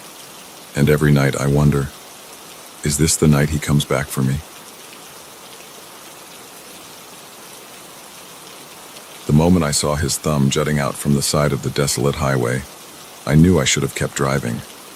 But something in his stance, the defeated slump of his shoulders, made me slow down. Little did I know that simple act of kindness would spiral into a nightmare that would haunt me for years to come. I'd been on the road for hours, making my way across the sun-baked landscape of the American Southwest. The unchanging scenery of scrub brush and distant mesas had lulled me into a sort of trance, my mind wandering as the miles ticked by on my odometer. The hitchhiker appeared like a mirage, shimmering in the heat haze on the horizon. As I got closer, he came into focus, a man in his mid-30s, I guessed, with sun-weathered skin and clothes that had seen better days. He looked harmless enough, just another traveler down on his luck. I slowed to a stop, rolling down my passenger side window. The blast of hot air that rushed in made me wince. "Where are you headed?" I called out. He jogged over, a grateful smile spreading across his face. "Anywhere but here, friend. Just trying to get to the next town." I hesitated for a moment, years of warnings about the dangers of picking up strangers flashing through my mind. But the oppressive heat made the decision for me. I couldn't leave him out here to bake in the sun. "Hop in," I said, reaching over to unlock the door. He tossed a beat-up backpack into the back seat and slid into the passenger seat with a sigh of relief. "Thanks, man, you're a lifesaver." "I'm Mike," he said, extending a hand. I shook it, noting the roughness of his palm. "Tom, nice to meet you." As we pulled back onto the empty highway, I stole another glance at my new companion. Up close, I could see the weariness etched into the lines around his eyes, the way his gaze darted nervously around the car. "So what brings you out to the middle of nowhere?" I asked, trying to break the awkward silence. Mike chuckled, but there was no humor in it. "Long story, friend. Let's just say I'm trying to make a fresh start." I nodded, not wanting to pry. We all had our secrets, after all. For the next hour, we made small talk. Mike was surprisingly well-spoken for someone who looked like he'd been living rough. He asked about my job, my family, where I was headed. I found myself opening up more than I usually would to a stranger, something about his easy manner putting me at ease. As the sun began to dip towards the horizon, painting the sky in brilliant oranges and pinks, I noticed Mike growing more agitated. His responses became shorter, his gaze fixed on the rearview mirror more often than the road ahead. "Everything okay?" I asked, concern creeping into my voice. He started as if he'd forgotten I was there. Yeah, just keeping an eye out, you know." I didn't know, but I nodded anyway. The unease that had been slowly building in my gut suddenly spiked. Something was off about this whole situation, but I couldn't put my finger on what. "Look," Mike said abruptly, "I need you to take the next exit." I frowned. "The next exit? But that's not towards the town. It's just a service road that—" "Just do it," he snapped, his previously friendly demeanor evaporating in an instant. My hands tightened on the steering wheel. "I think maybe it's time you got out, Mike. I can drop you off at the next rest stop, but—" I didn't finish the sentence. In a flash, Mike had pulled a knife from somewhere, the blade glinting wickedly in the fading sunlight. "Take the exit," he growled, pressing the tip of the knife against my ribs. My mouth went dry, heart hammering in my chest. I nodded, not trusting myself to speak. I took the exit, the car bumping along the poorly maintained service road. My mind raced, trying to figure a way out of this situation. I could try to grab the knife, but at these speeds that could end in a crash that would kill us both. "Keep driving," Mike instructed, his voice tight with tension. "And don't try anything stupid." We drove in tense silence for what felt like hours, but was probably only minutes. The service road wound through increasingly rugged terrain, the scrubland giving way to rocky outcroppings. Finally, Mike spoke again. "Pull over here." I did as I was told, bringing the car to a stop in a small clearing surrounded by large boulders. The engine ticked as it cooled in the rapidly chilling desert air. "Get out," Mike ordered, gesturing with the knife. On shaky legs, I exited the car. Mike followed, keeping the knife trained on me. "Walk," he said, nodding towards a narrow path leading between two towering rocks. As we walked, the reality of my situation began to sink in. We were miles from anywhere, no one knew where I was, and I was at the mercy of a man with a knife, and God knows what intentions. "Listen, Mike," I said, trying to keep my voice steady. "Whatever's going on, we can figure this out. You don't have to." "Shut up," he hissed, jabbing the knife towards me. "Just keep walking." We emerged into another clearing, this one dominated by the rusted-out shell of an old trailer. Mike marched me towards it, kicking open the creaky door. "Inside," he ordered. The interior of the trailer was a mess of old furniture and debris. The musty smell of long abandonment filled my nostrils. "Sit," Mike said, pointing to a rickety chair. As I sat, he began to pace, running his free hand through his hair. He looked like a man on the edge, his eyes wild and unfocused. "I'm sorry," he muttered, more to himself than to me. "I didn't want it to be like this, but they left me no choice." "Who, Mike?" I asked cautiously. "Who left you no choice?" He whirled on me, the knife flashing in the dim light filtering through the grimy windows. "You don't understand. They're after me. They've been chasing me for days. I thought I'd lost them, but then I saw that black SUV on the highway and I knew they'd found me again." My mind reeled. Had I seen a black SUV? I couldn't remember. The highway had been so empty for so long. "Mike," I said, trying to keep my voice calm and reasonable, "I didn't see any SUV. I think maybe you're confused, maybe dehydrated from being out in the heat. Why don't we go back to my car, get some water and—" "No, he shouted, making me flinch. "We can't go back. They'll be waiting. They're always waiting." He resumed his pacing, muttering to himself. I watched him, my fear slowly being replaced by pity. This man wasn't a hardened criminal. He was scared, possibly delusional. "Who are they, Mike?" I asked softly. He stopped, fixing me with a haunted stare. "The ones who want what I found. The ones who'll do anything to keep it secret." "What did you find?" Mike hesitated, then reached into his pocket. He pulled out a small object, clenched tightly in his fist. Slowly, he opened his hand. In his palm sat a small metallic cube, no bigger than a die. Its surface was covered in intricate, swirling patterns that seemed to shift and move as I looked at them. "I found it out in the desert," Mike whispered. "At first, I thought it was just some weird rock. But then it showed me things. Terrible, wonderful things. The truth about everything." I stared at the cube, mesmerized. The patterns did seem to be moving, forming and reforming into impossible shapes. "Mike," I said, tearing my gaze away from the object, "I think that thing might be dangerous. Maybe we should—" A sudden noise outside cut me off, the crunch of tires on gravel. Mike's eyes went wide with terror. "They're here," he breathed. Before I could react, he shoved the cube into my hand. "Take it," he hissed. "Run. Don't let them get it." Then he was gone, bolting out the back of the trailer. I sat there stunned, the cube feeling impossibly heavy in my palm. Outside, I could hear car doors slamming, voices shouting. In that moment, I had to make a choice. Run, as Mike had told me to, or stay and try to explain this insane situation to whoever was out there. But as I looked down at the cube, watching the patterns swirl and dance, I realized there was no choice at all. Something deep inside me, some primal instinct, screamed that this object could not fall into the wrong hands. I stood pocketing the cube. There had to be another way out of this trailer, another path through the rocks. As the voices outside grew closer, I began to search, my heart pounding in my ears. Whatever Mike had gotten himself into, I was now a part of it. And somehow I knew my life would never be the same. As I found a small rear window and squeezed through, dropping quietly to the ground outside, one thought echoed in my mind. I should have kept driving when I saw that thumb on the side of the road. But it was too late for regrets now. The chase was on, and I was running from shadows I couldn't even begin to understand.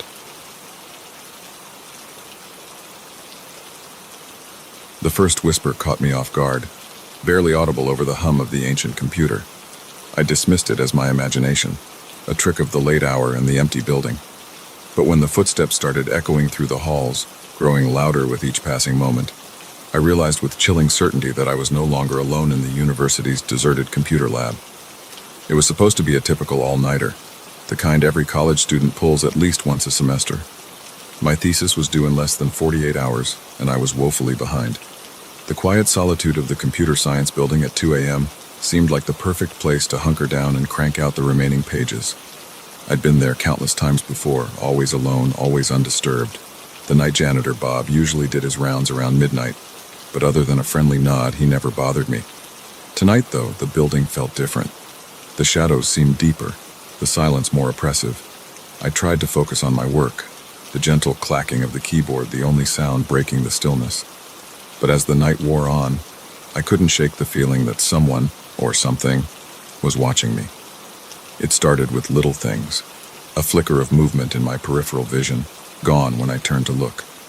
The sensation of breath on the back of my neck, even though I was alone in the room. I chalked it up to exhaustion and too much caffeine, forcing myself to keep typing. Then came the whisper. It was so faint at first I thought it was just the wind outside. But there it was again, a little louder this time. Words I couldn't quite make out, spoken in a voice that sent shivers down my spine. I spun around in my chair, heart pounding. "Hello?" I called out, my voice sounding unnaturally loud in the quiet lab. "Is someone there?" No response, just the soft hum of computers and the distant buzz of fluorescent lights. I turned back to my screen, trying to calm my racing heart. "Get it together," I told myself. "You're letting your imagination run wild." But then I heard it, footsteps, slow and deliberate, coming from the hallway outside. They weren't the familiar shuffle of Bob's worn-out sneakers. These were different. A sharp, rhythmic click-clack that echoed off the linoleum floors. I froze, my fingers hovering over the keyboard. The footsteps grew closer, pausing just outside the lab door. I held my breath, waiting. The door handle turned slowly, the ancient hinges creaking as it opened. I spun around, expecting to see a security guard or maybe a fellow student, but there was no one there. The doorway gaped open, revealing only the darkened hallway beyond. "Hello?" I called again, my voice shaking slightly. "This isn't funny. Who's there?" The whispers started again, this time from multiple directions. They seemed to be coming from the walls themselves, a cacophony of unintelligible murmurs that made my skin crawl. I stood up, my legs trembling. This was insane. I needed to get out of here, thesis be damned. I grabbed my backpack and headed for the door, only to stop short as the whispers suddenly ceased. The silence that followed was deafening. Then, from somewhere deep within the building, came a scream. It was unlike anything I'd ever heard before, a sound of pure terror and agony that echoed through the empty halls. I ran, out of the lab, down the hallway, my footsteps thundering in the silence that followed the scream. I reached the stairwell and took the steps 2 at a time, my breath coming in ragged gasps. As I reached the ground floor, I heard the click-clack of those footsteps again, this time from the floor above. They were moving fast, too fast, racing down the stairs behind me.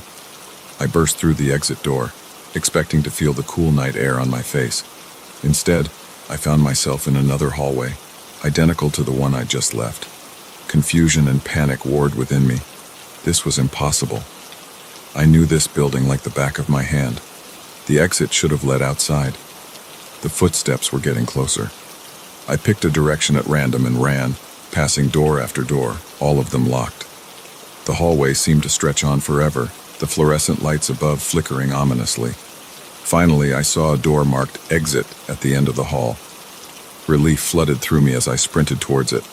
I grabbed the handle, turned it, and nothing. It was locked. No, no, no, I muttered, yanking on the handle desperately. This couldn't be happening. The click-clack of footsteps stopped right behind me. I squeezed my eyes shut, not wanting to turn around, not wanting to see what had been chasing me. "Open your eyes, Michael," a voice said, soft and melodious. It was somehow familiar, though I knew I'd never heard it before. Slowly, reluctantly, I turned and opened my eyes. The figure before me was impossible. It shifted and changed as I looked at it, never settling on a single form. One moment it was tall and spindly with too many limbs. The next it was short and squat, its skin rippling like water. Its face, if you could call it that, was a swirling mass of features, eyes and mouths appearing and disappearing in a dizzying dance. "What are you?" I stammered, pressing myself against the locked door. The being's current mouth curved into a smile. "We are the Watchers," it said, its voice now a chorus of whispers. "We have always been here, in the spaces between, watching, waiting." "Waiting for what?" I asked, though I wasn't sure I wanted to know the answer. "For someone to see us," it replied. "For someone to believe." As it spoke, the hallway around us began to shift and warp. The walls melted away, revealing a vast, star-filled void. I felt myself starting to float, untethered from reality. "You've spent so many nights here, Michael," the being continued. "So close to the threshold. We've been trying to reach you, to show you the truth." Memories flashed through my mind. All those nights I'd spent alone in the lab, the odd sensations I'd dismissed, the fleeting glimpses of something just beyond my perception. "What truth?" I asked, my voice barely a whisper. The being's form settled briefly into something almost human. "That your world is just one layer of many. That there are wonders and terrors beyond your wildest imagination, just waiting to be discovered." As it spoke, visions flooded my mind. I saw impossible cities built in the spaces between stars, creatures that defied description roaming through dimensions I couldn't comprehend. I saw the history of the universe unfold in an instant, and glimpsed futures that left me breathless with awe and terror. "Why me?" I managed to ask, my mind reeling from the onslaught of information. "Because you were open to it," the being replied. "Because you spent so many nights straddling the boundary between your world and ours. The veil between realities is thin in places like this, where human minds push themselves to their limits." I thought about all those late nights in the lab, the way my perception would shift after hours of staring at code, the strange ideas that would come to me in the early hours of the morning. "What happens now?" I asked, surprising myself with how calm I felt. The being's form rippled again, its multitude of eyes fixing on me. "That's up to you, Michael. You can forget this, return to your world and your limited perception. Or, I prompted, or you can come with us, learn the secrets of the universe, become more than you ever dreamed possible." I hesitated. Part of me was screaming to run, to forget all of this and return to the safety of my normal life. But a larger part, the part that had always pushed me to learn more, to question everything, was thrilled at the prospect. "Will I be able to come back?" I asked. The being's laugh was like the tinkling of distant bells. "Oh, Michael, once you've seen beyond the veil, there's no going back. Not really. You'll always know what's out there, always feel the pull of the infinite." I took a deep breath, looking around at the star-filled void that had replaced the familiar hallways of the computer science building. In that moment, I knew my life would never be the same. "Okay," I said, surprised by the steadiness of my voice. "I'm ready." The being's form shifted one last time, extending what might have been a hand towards me. As I reached out to take it, I felt the last tethers of my old reality slip away. In that instant, as I stepped across the threshold into a universe of infinite possibilities, one final thought flashed through my mind. I really should have just gone home when the first whisper caught my attention. But then again, where would the fun in that be? And with that, Michael Thompson, graduate student and soon-to-be master of computer science, disappeared from the world he knew, embarking on an adventure beyond imagination. The computer lab fell silent once more, the unfinished thesis still glowing on the screen, waiting for a student who would never return to complete it.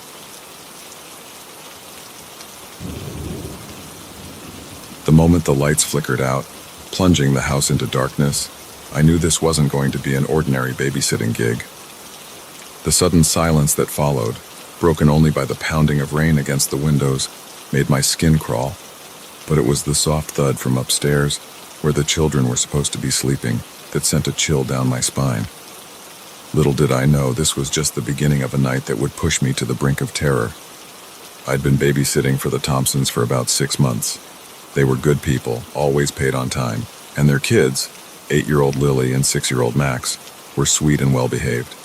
It was an easy gig, usually just involving dinner, some TV, and then tucking the kids into bed before I spent the rest of the night doing homework or watching Netflix. This particular Friday night had started like any other. Mr. and Mrs. Thompson left for their date night around 7 p.m., leaving me with instructions to have the kids in bed by 9. We had pizza for dinner, played a few board games, and then I herded them upstairs for their baths and bedtime stories. By 9:30, both kids were tucked in, and I thought fast asleep. I settled onto the living room couch with my laptop, ready to catch up on some essays I had due. That's when the storm hit. It came out of nowhere, the sky opening up with a fury that made the windows rattle. Lightning flashed, followed almost immediately by a deafening crack of thunder. The lights flickered once, twice, and then went out completely. I sat there in the sudden darkness, my heart pounding. Power outages weren't uncommon during storms, but something about this felt different. The air seemed charged, heavy with a tension I couldn't explain. That's when I heard it. A soft thud from upstairs, followed by what sounded like footsteps. My first thought was that the thunder had woken one of the kids. I grabbed my phone, using its flashlight to navigate through the dark house. "Lily? Max?" I called out as I climbed the stairs. "It's okay, guys, it's just a storm." No response. The upstairs hallway was pitch black, my phone's light barely cutting through the gloom. I approached Lily's room first, pushing open the door slowly. "Lily?" I whispered, shining the light towards her bed. My blood ran cold. The bed was empty, the covers thrown back as if she'd left in a hurry. Trying to quell the rising panic in my chest, I turned to Max's room. "Please be there," I thought desperately. "Please just be hiding from the storm." But Max's bed was empty too, both children gone. "Lily, Max," I called out, my voice echoing through the empty hallway. "This isn't funny. Come out now." Silence. Just the relentless pounding of the rain and the occasional rumble of thunder. I searched every room upstairs, growing more frantic with each empty space I found. They weren't in the bathroom, not in their parents' room, not in any of the closets. It was as if they had vanished into thin air.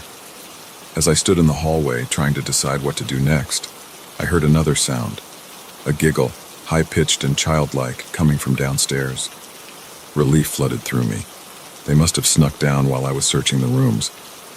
I hurried back down the stairs, calling out, "Guys, you really scared me. Come on out now." The giggle came again, this time from the kitchen. I rounded the corner, my phone's light bouncing off the stainless steel appliances. "Lily? Max?" The kitchen was empty, but there on the floor was a small puddle of water, and leading away from it, a trail of wet footprints, child-sized footprints. My relief quickly turned to confusion, then to fear. Something wasn't right. The footprints led to the basement door, which stood slightly ajar.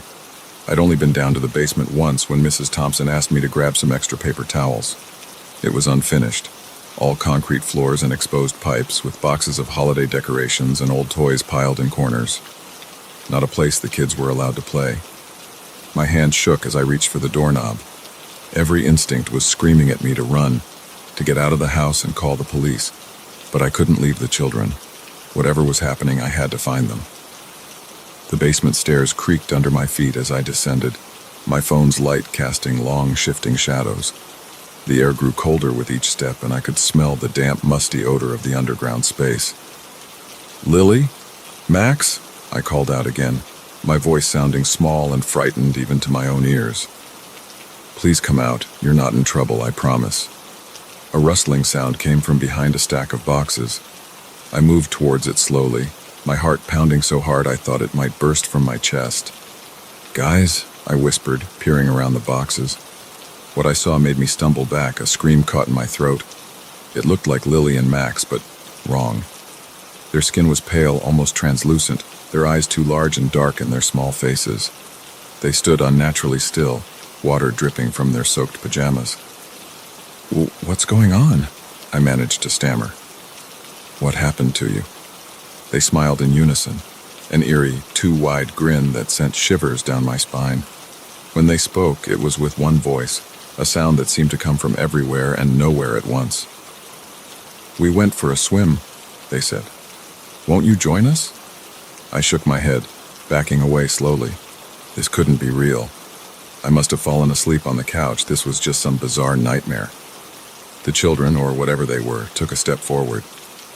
"Don't you want to play with us, Sarah?" they asked, their voices taking on a sing-song quality. "The water's so nice and cool." "Stay back," I warned, though my voice shook with fear. "What have you done with the real Lily and Max?" They tilted their heads in perfect synchronization, those two large eyes blinking slowly. "We are Lily and Max," they said. "We're just more now, and we want you to be more too." I turned to run, but found my path blocked. Standing at the bottom of the stairs was a figure, tall and thin, its features hidden in shadow. Water dripped from its long, spindly limbs, forming a puddle on the concrete floor. "Who are you?" I asked, my voice barely above a whisper. "What do you want?" The figure said nothing, but I heard its voice in my head, a sound like rushing water and grinding stones. "We are the beneath," it said. "We have always been here in the dark places, the wet places, waiting." "Waiting for what?" I asked, though I feared I already knew the answer. "For someone to invite us in," the children said from behind me. "And now we're here, and we're so very hungry." I looked frantically around the basement, searching for any means of escape. My eyes landed on a small window set high in the wall. It would be a tight squeeze, but it might be my only chance. I feinted to the left, then sprinted right, aiming for a stack of boxes beneath the window.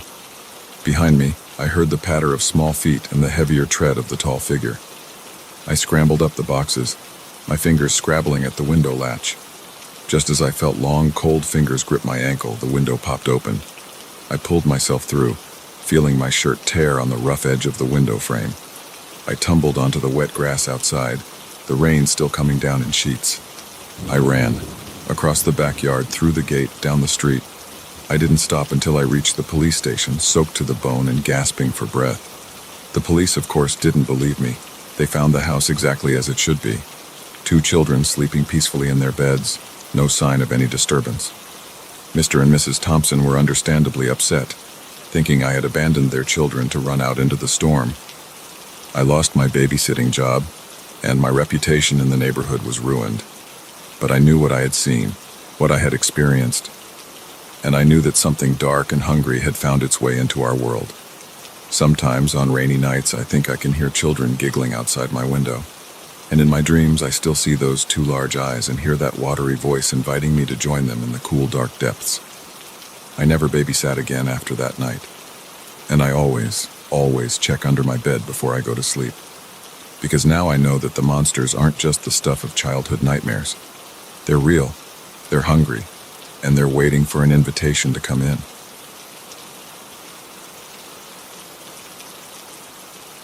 The first time I noticed my neighbor's odd behavior, I brushed it off as simple eccentricity. But as the days passed and more residents of our apartment building began acting strangely, a chilling realization crept over me. Something sinister was lurking beneath the surface of our seemingly ordinary lives, and I was the only one who seemed to notice. I'd moved into the Oakwood apartments just 3 months ago, drawn by the affordable rent and convenient location. It was an older building, a bit worn around the edges, but it had character. The residents were a mix of young professionals, small families, and retirees, a typical cross-section of urban life. At first, everything seemed normal. I'd exchange pleasantries with my neighbors in the hallway, chat with Mrs. Rodriguez from 3B while collecting my mail, and occasionally run into Tom from 2A in the laundry room. It was all wonderfully, boringly ordinary. Then about a month ago, things started to change. It began with Mrs. Rodriguez. One morning, as I was heading out to work, I saw her standing in the hallway, staring blankly at the wall. When I said good morning, she didn't respond. She just kept staring, unblinking, at a spot just above my head. "Mrs. Rodriguez," I said, a little louder this time. "Are you okay?" She blinked slowly, then turned to look at me. For a moment, her eyes seemed wrong, too dark, too empty. But then she smiled, and everything seemed normal again. "Oh, good morning, dear," she said, her voice a bit too cheery. I must have been daydreaming. Have a wonderful day. I chalked it up to her getting older, maybe having a senior moment. But over the next few days, I noticed more odd behavior from other residents. Tom from 2A, usually so meticulous about separating his whites and colors, was shoving all his laundry into one machine, including what looked like muddy shoes. When I pointed it out, he just smiled vacantly and said, "It's all the same in the end, isn't it?" The young couple in 4C, who I'd often hear arguing through the thin walls, fell silent, completely silent. I never heard a peep from their apartment anymore, not even footsteps or the sound of their TV. And Mr. Jenkins, the grumpy old man from 1A who used to complain about everything, started greeting everyone with an unnaturally wide smile and a cheery, "Isn't it a beautiful day?" Each incident on its own might not have been cause for alarm, but taken together, they painted a picture that made my skin crawl. It was as if someone had replaced my neighbors with pod people from an old sci-fi movie. I tried to rationalize it. Maybe there was a gas leak making everyone act weird, or perhaps some sort of mass hysteria had taken hold of the building. But deep down, I knew it was something more sinister. My suspicions were confirmed late one night when I couldn't sleep. I heard a strange, rhythmic thumping coming from the hallway. Curiosity overcoming my fear, I crept to my door and peered through the peephole. What I saw made my blood run cold. All of my neighbors were in the hallway, moving in unison. They were doing some sort of dance, their movements jerky and unnatural, and they were all smiling those two wide smiles, their eyes dark and empty. I stumbled back from the door, my heart pounding. This couldn't be real. It had to be some sort of nightmare, but the thumping continued, growing louder. And then I heard something else, a low humming chant that seemed to vibrate through the walls. I spent the rest of the night huddled in my bedroom, lights off, trying to convince myself that what I'd seen wasn't real. But when morning came and I cautiously ventured out, I knew it had been no dream. The hallway carpet was scuffed and dirty, as if dozens of feet had been shuffling across it all night. And my neighbors, they all looked exhausted with dark circles under their eyes, but they were still smiling those unnatural smiles. "Good morning," Mrs. Rodriguez chirped as I passed her in the hall. "Isn't it a wonderful day to be alive?" I mumbled a response and hurried past her, my skin crawling. I had to figure out what was going on. Over the next few days, I became a detective in my own home. I started keeping a log of my neighbors' behaviors, noting every oddity, every out-of-character action. I even went so far as to set up a small camera pointed at my door, hoping to catch another midnight gathering. But the more I observed, the more terrified I became. It wasn't just their behavior that was off. Physical changes were happening too. Mr. Jenkins, who had always stooped with age, now stood unnaturally straight. The young woman from 4C seemed to have grown several inches taller overnight. And Tom's eyes? I could have sworn they had changed color. I knew I should leave, find somewhere else to live, but a morbid curiosity kept me there. I had to know what was happening. One night, about a week after I'd witnessed the hallway dance, I heard a knock at my door. It was past midnight and I hadn't been sleeping well, too keyed up from constant vigilance. I approached the door cautiously, my heart pounding. Through the peephole, I saw Mrs. Rodriguez standing there, still smiling that too-wide smile. "Hello, dear," she called through the door. "We've noticed you haven't been joining us for our nightly gatherings. Won't you come out and play?" I backed away from the door, my mouth dry with fear. "I'm not feeling well," I called back. "Maybe another time." "Oh, but we insist," came another voice. Tom's voice, but not quite right. Too deep, too resonant. "It's time for you to join us, to become one of us." The door handle began to rattle. They were trying to get in. I ran to my bedroom, slamming and locking the door behind me. The main door of my apartment crashed open and I could hear them filing in. Their footsteps were oddly in sync, a rhythmic thumping that matched the pounding of my heart. Come out," they called in unison. "It's time to shed your old self, time to evolve." I looked around frantically for an escape route. The window was my only option. I was on the 3rd floor, but there was a fire escape. If I could just reach it. I could hear them outside my bedroom door now. The wood began to splinter as they pounded on it. With shaking hands, I pushed open the window and climbed out onto the fire escape. The cool night air hit me, and for a moment I felt a surge of hope. I could get away. I could be free. But as I looked down, my hope turned to ashes. The courtyard below was filled with people, not just from our building, but from the surrounding neighborhood too. All of them looking up at me with those dark, empty eyes, all of them smiling those terrible smiles. "Join us," they called up to me. "Become one with us." Behind me, I heard my bedroom door finally give way. I turned to see my former neighbors crowding onto the fire escape, their bodies twisting and changing in ways that defied explanation. In that moment, I knew I had a choice to make. I could give in, become one of them, lose myself to whatever madness had taken hold of this place, or I could jump and take my chances with the crowd below. I chose to jump. As I fell through the air, time seemed to slow. I saw my neighbors' faces, watched as they morphed and changed, becoming something inhuman. I saw the crowd below, their arms outstretched to catch me, to absorb me into their mass. And then, darkness. I woke up in a hospital bed, my body battered but alive. The doctors told me I was lucky that a tree had broken my fall. They said I'd been babbling about monsters and body snatchers when I was brought in. No one believed my story, of course. They chalked it up to a mental breakdown, said the stress of city life had gotten to me. The Oakwood Apartments, they assured me, was just a normal building filled with normal people. But I know the truth. I saw what I saw. And sometimes, late at night, I can still hear that rhythmic thumping, still see those dark, empty eyes and too wide smiles. I never returned to the Oakwood Apartments. I moved far away to a small town where I thought I'd be safe. But every so often I'll see someone on the street whose smile is just a little too wide, whose eyes are just a little too dark. And I wonder, how far has it spread? And how long before there's nowhere left to run?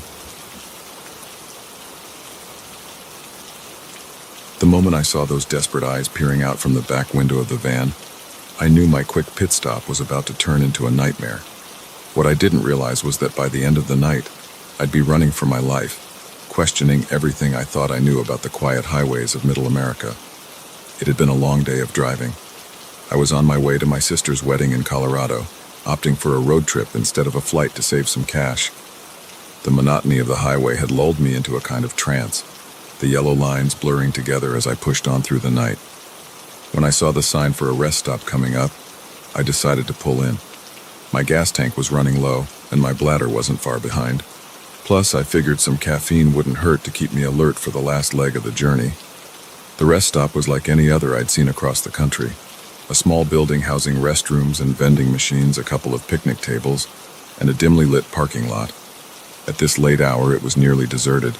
Just a couple of semis in the far corner, their drivers presumably catching some sleep, and a dark van parked near the building. I pulled up to the gas pump, stretching as I got out of my car. The night air was cool on my face, a welcome change from the stuffy interior of my vehicle. As I started to fill up my tank, movement caught my eye. The van's back window was dirty and tinted, but I could swear I saw a face pressed against it.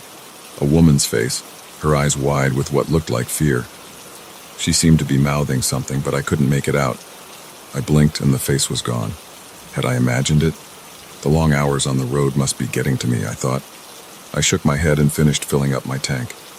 As I walked towards the building to use the restroom, I passed by the van. It was an older model, rusty around the edges with no windows except for the ones in front and back. Something about it made me uneasy, but I couldn't put my finger on why.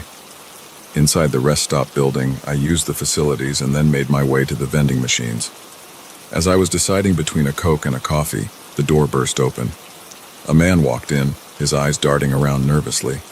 He was tall and wiry, with a scraggly beard and clothes that had seen better days. Our eyes met, and for a moment I saw something in his gaze that made my blood run cold. It was a look of desperation, of barely contained violence.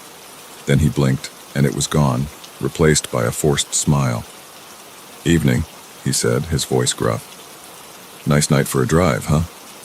I nodded, not trusting myself to speak. He walked past me to the restroom, and I let out a breath I didn't realize I'd been holding. Something was very wrong here. I quickly grabbed my coffee and headed back to my car. As I passed the van again, I heard it, a soft thumping sound coming from inside. I paused, straining my ears. There it was again, followed by what sounded like a muffled cry. My heart started racing. The face in the window, the strange man, the sounds from the van, it all added up to something sinister. I knew I should just get in my car and drive away, pretend I hadn't seen or heard anything, but I couldn't. If someone was in trouble, I couldn't just leave them. I approached the van cautiously, my phone in my hand, 911 already dialed and ready to call. As I got closer, the thumping got louder. I reached out, my hand shaking, and knocked on the side of the van. "Hello?" I called out softly. "Is someone in there? Do you need help?" The thumping stopped abruptly. For a moment there was silence. Then, so quietly I almost missed it, a woman's voice. "Please, help us." My blood ran cold. Us. There was more than one person in there. Before I could respond, I heard the rest-stop door slam open. The man was back, and he did not look happy. "Hey!" he shouted, starting to run towards me. "What the hell do you think you're doing?" "I didn't think, I just acted." I ran to my car, fumbling with the keys as I heard the man's footsteps getting closer. I managed to get the door open and threw myself inside, locking it just as the man reached me. He slammed his hands on my window, his face contorted with rage. "Mind your own business," he snarled. "You don't know what you're messing with." I started the engine, my hands shaking so badly I could barely grip the steering wheel.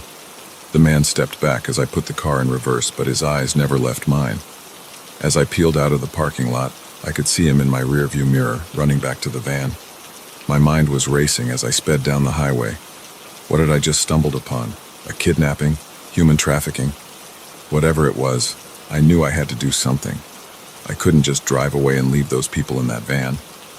I dialed 911, my voice shaking as I tried to explain what I'd seen to the dispatcher. They told me to keep driving, that they were sending patrol cars to the rest stop. But as I hung up, I saw headlights in my rearview mirror. Headlights that were getting closer at an alarming speed. It was the van. My heart felt like it was going to beat out of my chest. I pressed down harder on the gas pedal, pushing my old car to speeds it was never designed for. But the van was faster, slowly but surely gaining on me. I weaved through the sparse traffic, ignoring the angry honks from the other drivers. The van stayed right on my tail, so close I couldn't even see its headlights in my mirrors anymore. Suddenly, I saw a sign for an upcoming exit. Without thinking, I swerved across 2 lanes of traffic and took the exit ramp at a speed that had my tires squealing. In my rearview mirror, I saw the van overshoot the exit. I'd bought myself some time, but I knew it wouldn't be long before they figured out where I'd gone. The exit led to a small town, its streets deserted at this late hour. I turned randomly, taking rights and lefts without any real plan, just trying to put as much distance between me and the van as possible. After a few minutes of this, I found myself on a dark residential street. I pulled over, killing the lights and engine. My hands were shaking as I tried to figure out what to do next. Should I keep driving? Try to find a police station? Go back to the highway and hope to run into the patrol cars the dispatcher had sent?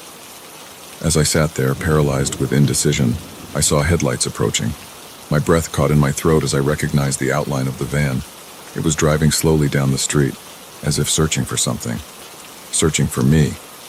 I slouched down in my seat, praying they wouldn't notice my car. The van crawled past, so close I could have reached out and touched it. I held my breath, not daring to move a muscle until the red taillights had disappeared around a corner. Once I was sure they were gone, I started my car again, this time with a plan. I needed to get back to the highway, to find those patrol cars. It was the only way to help the people trapped in that van. As I navigated back through the town, my mind kept replaying the events of the night. The face in the window, the sounds from the van, the man's rage when he caught me snooping. What kind of monster was he? And how many others like him were out there, prowling the highways, preying on the vulnerable? I made it back to the highway, my eyes constantly checking my mirrors for any sign of the van. As I merged onto the road, I saw the most beautiful sight, flashing blue and red lights up ahead.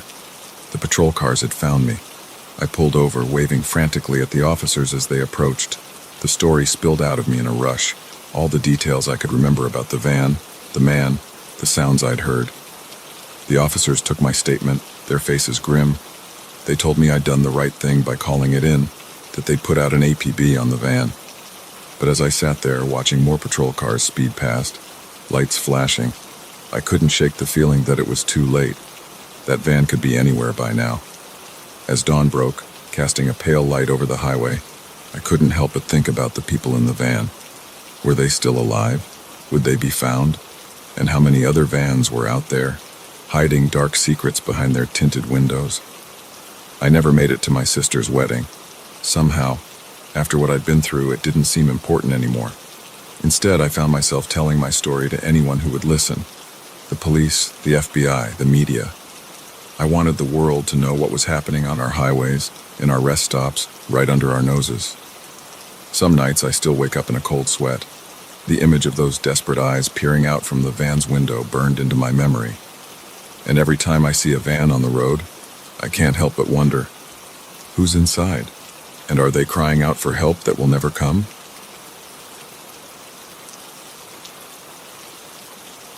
The first note appeared on a Tuesday, slipped under the front door like a whisper of danger. "Get out while you can," it read in jagged, urgent letters. I laughed it off as a prank, but as the week wore on and the messages grew increasingly sinister, I realized that my simple house-sitting job had turned into a waking nightmare. It was supposed to be an easy gig. My college roommate Sarah asked if I could watch her place for a month while she was on a work assignment overseas. Her house was a charming little Victorian in a quiet neighborhood, complete with a white picket fence and a garden that would make any green thumb jealous. I jumped at the chance. A whole month away from my cramped studio apartment sounded like heaven. The first few days were uneventful. I watered the plants, collected the mail, and spent my evenings curled up on Sarah's comfortable couch, binge-watching shows on her massive TV. It was peaceful, almost too quiet after the constant noise of my apartment building. Then came that first note. I found it when I came back from grocery shopping, a small piece of paper lying innocently on the welcome mat. The message was short but chilling. I turned it over in my hands, looking for any clue about its origin, but there was nothing. Just those 5 words, scrawled in what looked like black marker. I shook my head, crumpling the paper and tossing it in the trash. Probably just some kids in the neighborhood playing a prank. I pushed it out of my mind and went about my day. The second note came 2 days later, this time slipped under the door sometime during the night. I found it when I came downstairs for my morning coffee. This one was longer. "The walls have eyes. They know you're here. Leave now." A chill ran down my spine as I read it. The handwriting was the same as the first note, but there was something more urgent about this message. I found myself glancing at the walls, half expecting to see eyes staring back at me. "Don't be ridiculous," I told myself. "It's just another stupid prank." But I couldn't shake the feeling of unease that settled over me.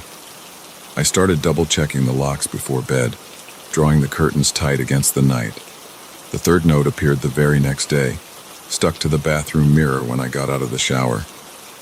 My heart nearly stopped when I saw it, dripping water onto the tile floor as I stood frozen in shock. How had someone gotten into the house? This message was the most disturbing yet. "They're coming for you. I can't hold them back much longer. Run." I called the police, my hands shaking as I dialed the number.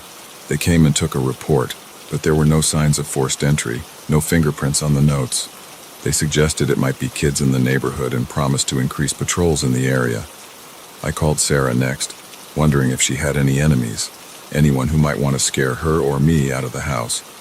But she was as baffled as I was, insisting that she had good relationships with all her neighbors. That night, I barely slept. Every creak of the old house, every gust of wind outside, had me sitting bolt upright in bed, my heart pounding. I kept the bedroom door locked, a chair propped under the handle for good measure. The fourth note was waiting for me in the morning, slipped under my bedroom door despite my precautions, 2 words written larger than the others, filling the entire page. Too late. I ran. I didn't even pack a bag, just grabbed my phone and my keys and bolted out the front door in my pajamas. I drove aimlessly for hours, my mind racing. Who was leaving these notes? What did they mean? And why me? It was dark by the time I worked up the courage to go back to the house. I sat in my car for a long time, staring at the darkened windows, half expecting to see a shadowy figure watching me. Finally, taking a deep breath, I went inside. The house was quiet, exactly as I'd left it in my panicked flight. I did a thorough search, checking every room, every closet, even under the beds. Nothing seemed out of place, no new notes. I collapsed onto the couch, exhausted and confused. Maybe I was overreacting. Maybe this really was just an elaborate prank that had gone too far. That's when I heard it. a soft scratching sound coming from inside the walls. I froze, straining my ears. There it was again, like something was moving within the very structure of the house. It seemed to be coming from everywhere and nowhere at once. "Hello," I called out, my voice shaky. "Is someone there?" The scratching stopped abruptly. The silence that followed was somehow worse than the noise had been. Then, a whisper, so faint I almost missed it. "Help us." I scrambled off the couch, my heart pounding. "Who's there?" I demanded, trying to sound braver than I felt. "Show yourself." More whispers joined the first, a chorus of barely audible voices pleading for help. They seemed to be coming from the walls themselves, growing louder with each passing second. I ran to the front door, yanking it open, ready to flee again. But I stopped short at the threshold. The street outside was wrong. The houses across the way were twisted, their shapes elongated and warped as if seen through funhouse mirrors. The sky above was a swirling mass of unnatural colors, and I could see things moving in it, things that defied description. I slammed the door shut, my breath coming in ragged gasps. This couldn't be real, I had to be dreaming. The whispers were all around me now, accompanied by that awful scratching sound. The walls seemed to pulse, the wallpaper rippling like waves on water. A new note appeared, materializing out of thin air to flutter to the ground at my feet. With trembling hands, I picked it up. "We tried to warn you," it read. "Now you're one of us." As I read those words, I felt a strange sensation, as if the very substance of my being was changing. I looked down at my hands and watched in horror as they began to fade, becoming translucent. I tried to scream, but no sound came out. I was becoming part of the house, my consciousness merging with the others trapped within its walls. In my last moments of individuality, I understood the truth. This house was a trap, a living entity that lured in victims and absorbed them. Sarah, my friends, my family, they had never existed. They were fabrications, false memories implanted by the house to draw me in. How many others had fallen for this trick? How many souls were trapped here, their essences used to feed this monstrous dwelling? As my physical form dissolved completely, my awareness spread throughout the structure. I could feel the others now, countless minds all linked together in a vast, horrifying network. And I knew that soon, another unsuspecting victim would come. A new house sitter, perhaps, or a curious buyer attracted by the quaint Victorian on the quiet street. I wanted to warn them, to tell them to run while they still could. But all I could do was whisper, my voice joining the chorus of the damned, trapped forever in this house of horrors. As my consciousness faded into the collective, one last thought echoed through what remained of my mind. I should have heeded the warnings. I should have gotten out while I still could. But now, like all the others, I was part of the house, and the house was always hungry for more. The moment I realized the car behind me wasn't just coincidentally going my way, but deliberately following my every move, I felt a chill that had nothing to do with the late-night air conditioning. What started as a routine drive home was about to become a terrifying game of cat and mouse through the darkened streets of a town I thought I knew.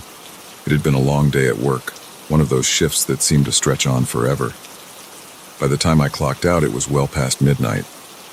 The parking lot was nearly empty, just a few cars belonging to the other night owls of the office. I remember yawning as I got into my car, thinking about nothing more than the leftover pizza waiting for me in the fridge and the soft embrace of my bed. The streets were quiet, the kind of stillness that only exists in the small hours of the morning. I was about halfway home when I first noticed the car.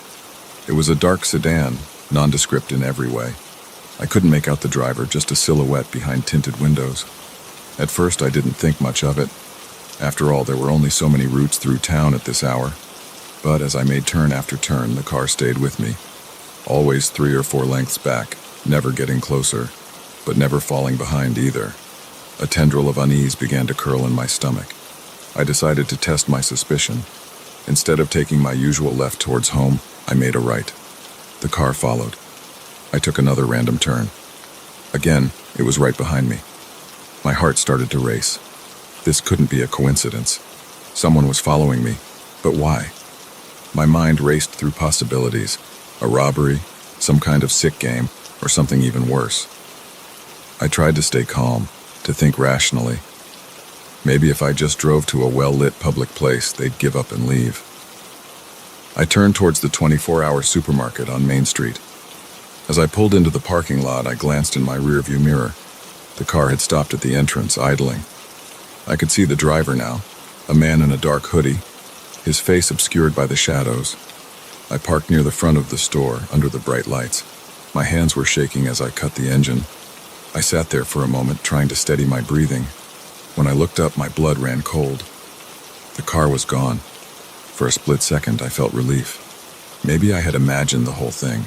Maybe it was just paranoia born from too many late nights and too much true crime TV. Then I saw him, the man from the car, walking purposefully across the parking lot, towards me. Panic surged through me. I fumbled with my keys, trying to start the car again, but in my haste, I dropped them. By the time I retrieved them from under the seat, the man was at my window. He rapped on the glass with something metallic. In the harsh fluorescent light of the parking lot, I saw it was a gun. "Open the door," he mouthed, gesturing with the weapon. My mind went blank with terror. This couldn't be happening, not to me, not here in this quiet town where nothing ever happened. With trembling hands, I locked the doors instead. The man's face contorted with anger. He raised the gun, aiming it at the window. I didn't think, I just acted. I jammed the key into the ignition and turned. The engine roared to life. I slammed the car into reverse, not even checking if anyone was behind me. The man leapt back as I peeled out of the parking space. I heard a sharp crack, a gunshot. My rear window exploded in a shower of glass. I screamed, ducking instinctively even as I floored the accelerator. The car fishtailed as I made a wild turn onto the street, tires squealing in protest.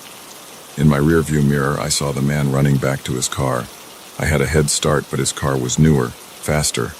I knew he'd catch up soon if I didn't do something. I took a hard right, then another, trying to lose him in the maze of residential streets. My mind was racing faster than my car. Where could I go? The police station was on the other side of town. My house wasn't safe. He'd seen which way I usually drove. I made a split-second decision and headed for the highway. At this time of night, it would be nearly empty, but it was my best chance to outrun him. As I merged onto the on-ramp, I saw headlights in my mirror. He had found me. The sedan was gaining ground, eating up the distance between us. I pushed my old car to its limits, the engine whining in protest as the speedometer crept past 90, then 100. But it wasn't enough. The sedan was still coming. Suddenly, an idea struck me. It was risky, possibly suicidal, but it was all I had. About a mile ahead was a sharp turn, the kind that required slowing down even in good conditions. Beyond it was a steep embankment leading down to the river. I took a deep breath, tightening my grip on the steering wheel. I could do this. I had to do this. As I approached the turn, I didn't slow down. If anything, I sped up. In my mirror, I saw the sedan getting closer. Just a few more seconds. At the last possible moment, I slammed on the brakes and wrenched the wheel to the right. My car skidded, the tires screaming as they fought for traction. For a heart-stopping moment, I thought I'd miscalculated, that I was going to go over the edge. But then the car straightened out, fishtailing wildly but staying on the road. I didn't look back. I didn't need to. I heard the crash, the screech of metal on metal, the shattering of glass. When I finally dared to check my mirror, the sedan was gone. In its place was a gaping hole in the guardrail.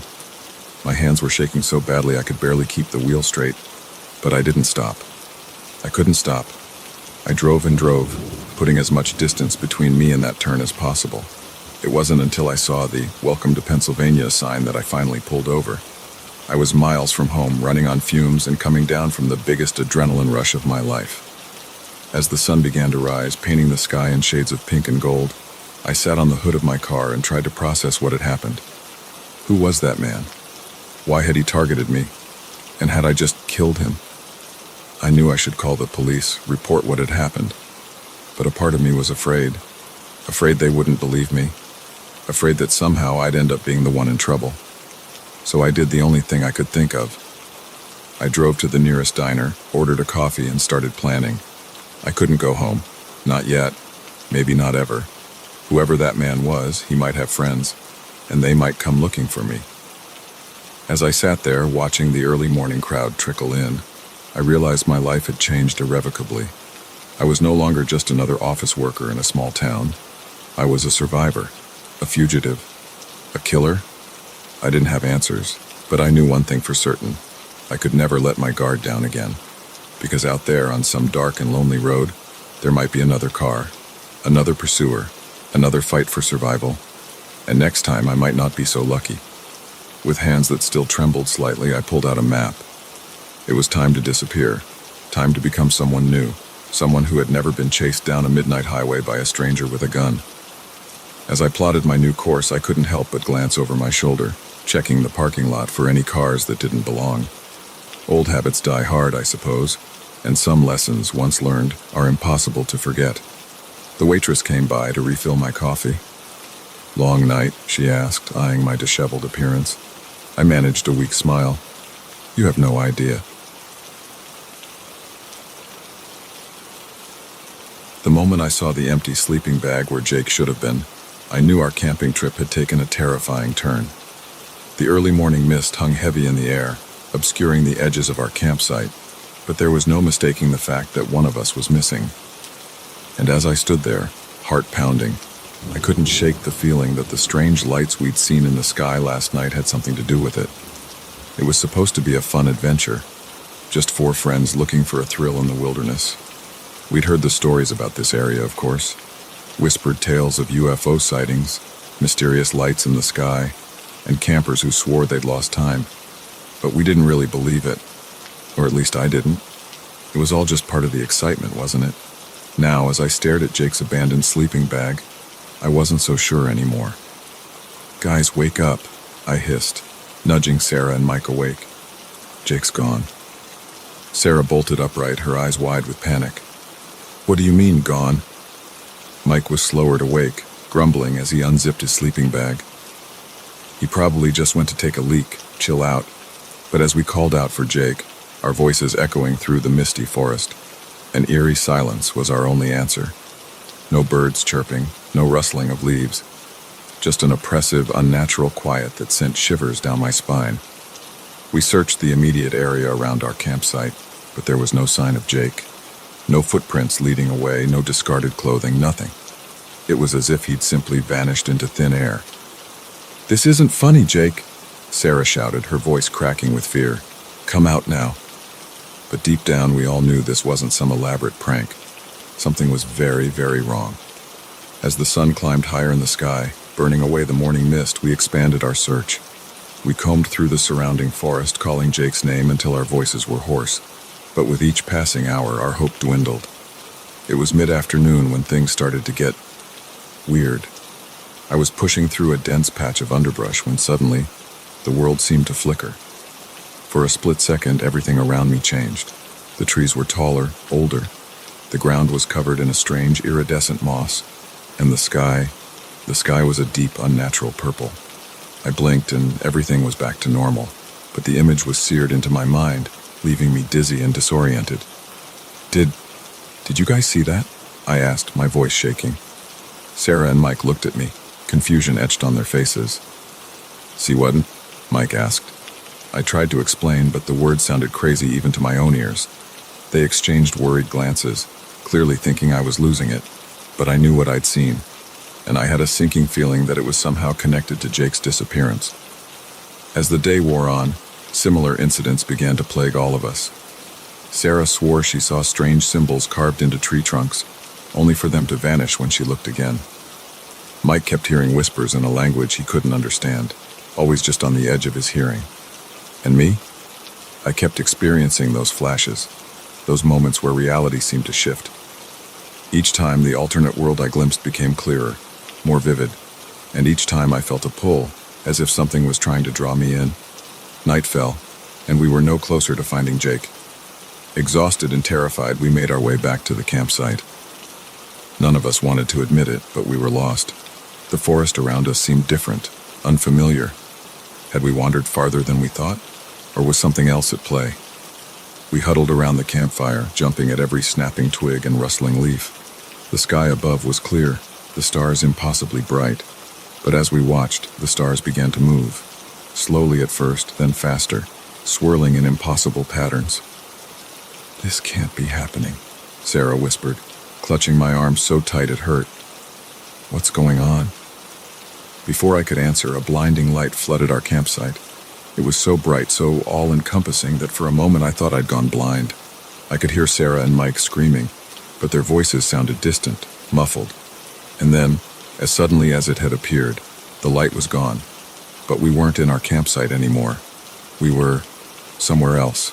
The air was thick and heavy, filled with a strange, sweet scent that made my head spin. The ground beneath our feet pulsed with an otherworldly energy, and all around us tall, spindly figures moved in the shadows, their movements fluid and unnatural. "Welcome," a voice echoed in my mind, bypassing my ears entirely. "We've been waiting for you." One of the figures stepped forward, and I felt my heart stop. It was Jake. But not Jake. His eyes were too large, his skin pale and translucent. When he smiled, his teeth were sharp and numerous. "Don't be afraid," Not Jake said, his voice an unsettling mix of familiar and alien. "You're home now." I wanted to run, to scream, to wake up from this nightmare. But I couldn't move. My body felt heavy, unresponsive. And as I stood there, paralyzed, I realized with growing horror that this was real. We hadn't just stumbled upon a UFO hotspot. We'd walked right into a trap. The creatures, for I couldn't think of them as anything else, moved closer, their long fingers reaching out to touch us. Each touch sent jolts of electricity through my body, and with each jolt, I felt myself changing. My perception shifted. My thoughts became clouded. I could see the same thing happening to Sarah and Mike. Their features were subtly altering, becoming more like Jake's, more like the creatures around us. And the worst part, a small growing part of me was beginning to think that this was right, that we belonged here. Time lost all meaning. It could have been hours or days or years that we stood there, being remade by these alien touches. Memories of our old lives began to fade, replaced by new ones. Memories of a world with purple skies and pulsing ground, of ships that sailed between the stars. But just as I was about to lose myself completely, a small part of my mind rebelled. This wasn't right. This wasn't our world. We didn't belong here. With every ounce of willpower I had left, I fought against the alien influence. I clung to memories of home, of my family, of who I really was, and slowly, painfully, I began to break free. "No," I shouted, my voice sounding strange and distorted. "This isn't real. Sarah, Mike, Jake, we have to get out of here." My words seemed to break whatever spell had been cast over us.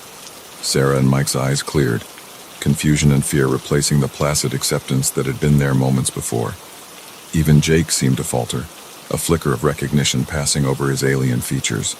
The creatures hissed, their forms shifting and writhing in anger. The world around us began to destabilize, reality bending and warping like a funhouse mirror. I grabbed Sarah and Mike's hands, reaching out to Jake with my free hand. "Come on!" I yelled. "We're going home!" For a moment, Jake hesitated. Then, with a look of desperate hope, he grabbed my hand. The moment our fingers touched, there was a flash of blinding light, a sensation of falling, and then we were back in our campsite, the normal Earth campsite. The sun was just beginning to rise, birds were chirping, and a gentle breeze rustled through the trees. It was as if nothing had happened. But we knew better. The memories of our ordeal were already beginning to fade, like a dream upon waking. But the fear, the sense of wrongness that lingered. And as we looked at each other, seeing the haunted look in each other's eyes, we knew that none of us would ever be the same. We packed up camp in silence, eager to put as much distance between us and this place as possible. As we hiked back to our car, I couldn't shake the feeling that we were being watched, that somewhere just beyond the veil of our reality, those creatures were waiting for another chance to bring us home. We never spoke about what happened that night. How could we? Who would believe us? But sometimes when I look up at the night sky, I swear I can see the stars moving in those impossible patterns. And I wonder, with a mixture of fear and a strange, unsettling longing, if they'll ever come back for us. Because the truth is, a small part of me, a part I try to ignore, is hoping they will, is hoping.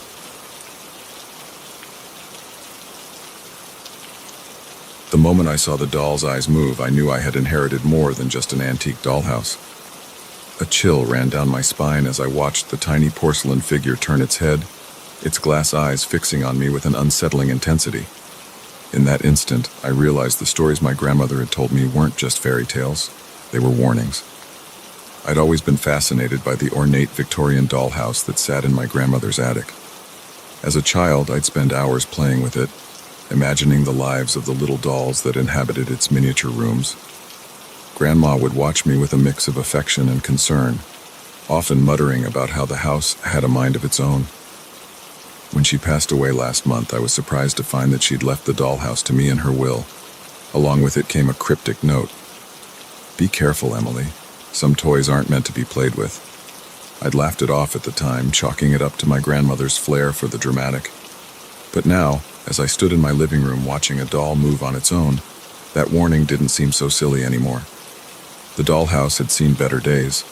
Years in the attic had left it dusty and faded, its once vibrant wallpapers peeling at the edges.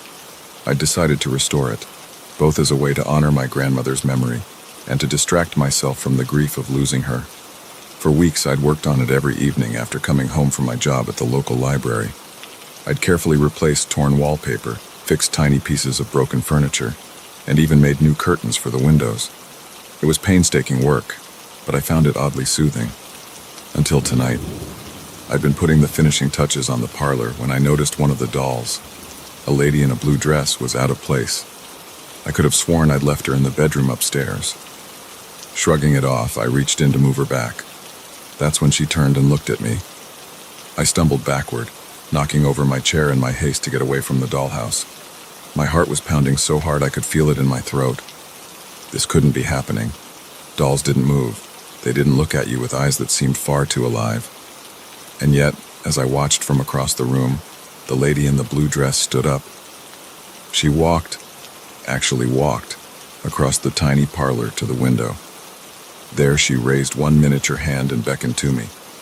Against my better judgment, I found myself moving closer. As I approached, I could hear a faint sound coming from the dollhouse. It sounded like whispering. I leaned in, straining to hear. The whispers grew louder, becoming a cacophony of tiny voices all speaking at once. I couldn't make out individual words, but the tone was urgent, pleading. Suddenly, I felt a sharp pain in my finger. I jerked my hand back to find a small cut, a bead of blood welling up. In my fascination, I'd accidentally caught my finger on a sharp edge of the dollhouse. As I watched, a drop of blood fell, landing on the miniature carpet of the parlor. The moment it touched the fabric, the whispers stopped. An eerie silence fell over the room. Then slowly, impossibly, the dollhouse began to grow. Or was I shrinking? The room spun around me, the furniture growing to enormous proportions. I felt a sensation of falling, and suddenly I was standing in the parlor of the dollhouse, looking up at my own shocked face peering in through the window. Panic seized me. I ran to the window, pounding on the glass, screaming for help. But my voice came out as nothing more than a whisper, lost in the vastness of the now giant room beyond. "Welcome home, Emily," a voice said behind me. I turned to see the lady in the blue dress, now my size, smiling at me, but it wasn't a kind smile. It was predatory, triumphant. "What's happening?" I gasped. "What is this place?" The lady's smile widened, showing too many teeth. "This is where we all end up eventually. All the women in your family. Your grandmother resisted for years, but in the end, even she succumbed." A chill ran through me as the implications of her words sank in. "My grandmother? She's here?" The lady nodded, gesturing to a door behind her. "Would you like to see her?" Before I could answer, the door swung open. There, sitting in a rocking chair, was my grandmother, but not as I remembered her. This version of her was young, perhaps in her 20s, dressed in clothes from another era. "Grandma?" I whispered. She looked up, her eyes widening in recognition and then horror. "Oh, Emily, no, not you too." I ran to her, wrapping my arms around her in a desperate hug. She felt real, solid. This was no dream or hallucination. "What's going on, Grandma? How do we get out of here?" She pulled back, her eyes sad. "We don't, dear. This house, it's been in our family for generations. It takes us one by one. I had hoped by giving it to you, by warning you, you might break the cycle." "But why?" I asked, my mind reeling. "Why us? Why our family?" The lady in the blue dress laughed, a sound like breaking glass. "Because your ancestor made a deal, silly girl. A deal for wealth, for power. And this house, This is where she pays the price. Where you all pay the price. I looked around the room, really seeing it for the first time. There were other dolls. No, other women watching us. Some looked resigned, others angry, but all had the same haunted look in their eyes. There has to be a way out, I said, desperation creeping into my voice. We can't just be trapped here forever. My grandmother shook her head. Many have tried, Emily. All have failed. But as she spoke, I noticed something. On the mantelpiece above the fireplace, there was a tiny dollhouse, an exact replica of the one I'd inherited. And inside that dollhouse, I could see tiny figures moving. An idea began to form in my mind. If I could shrink to enter this dollhouse, could I shrink again? Could I go deeper? Find the source of this curse? I broke away from my grandmother, running to the mantelpiece. Behind me, I could hear the lady in the blue dress shouting, could feel the other women trying to grab me, but I was faster. I reached the tiny dollhouse and without hesitation pricked my finger on its sharp roof. A drop of blood fell, landing on its miniature lawn. The world spun again. I felt that sickening sensation of falling, of shrinking. When it stopped, I found myself standing in front of an even smaller dollhouse. I was getting closer. I could feel it. Again and again I repeated the process. Each time the dollhouse grew smaller, the details becoming more intricate, more impossible. And each time I could feel a growing sense of wrongness, of evil. Finally, after what felt like an eternity of shrinking, I reached a dollhouse so small it was barely visible to the naked eye. But I knew somehow that this was it, the source of the curse. With a deep breath, I pricked my finger one last time. The world exploded into light and sound. I was falling, faster than ever before, tumbling through space and time. I saw flashes of my ancestors, of the woman who had made the original deal. I saw the entity she had bargained with, a thing of shadow and malice. And then suddenly, I was back in my living room, full-sized and gasping for air. The dollhouse sat before me, innocent-looking and still. But now I knew its secret.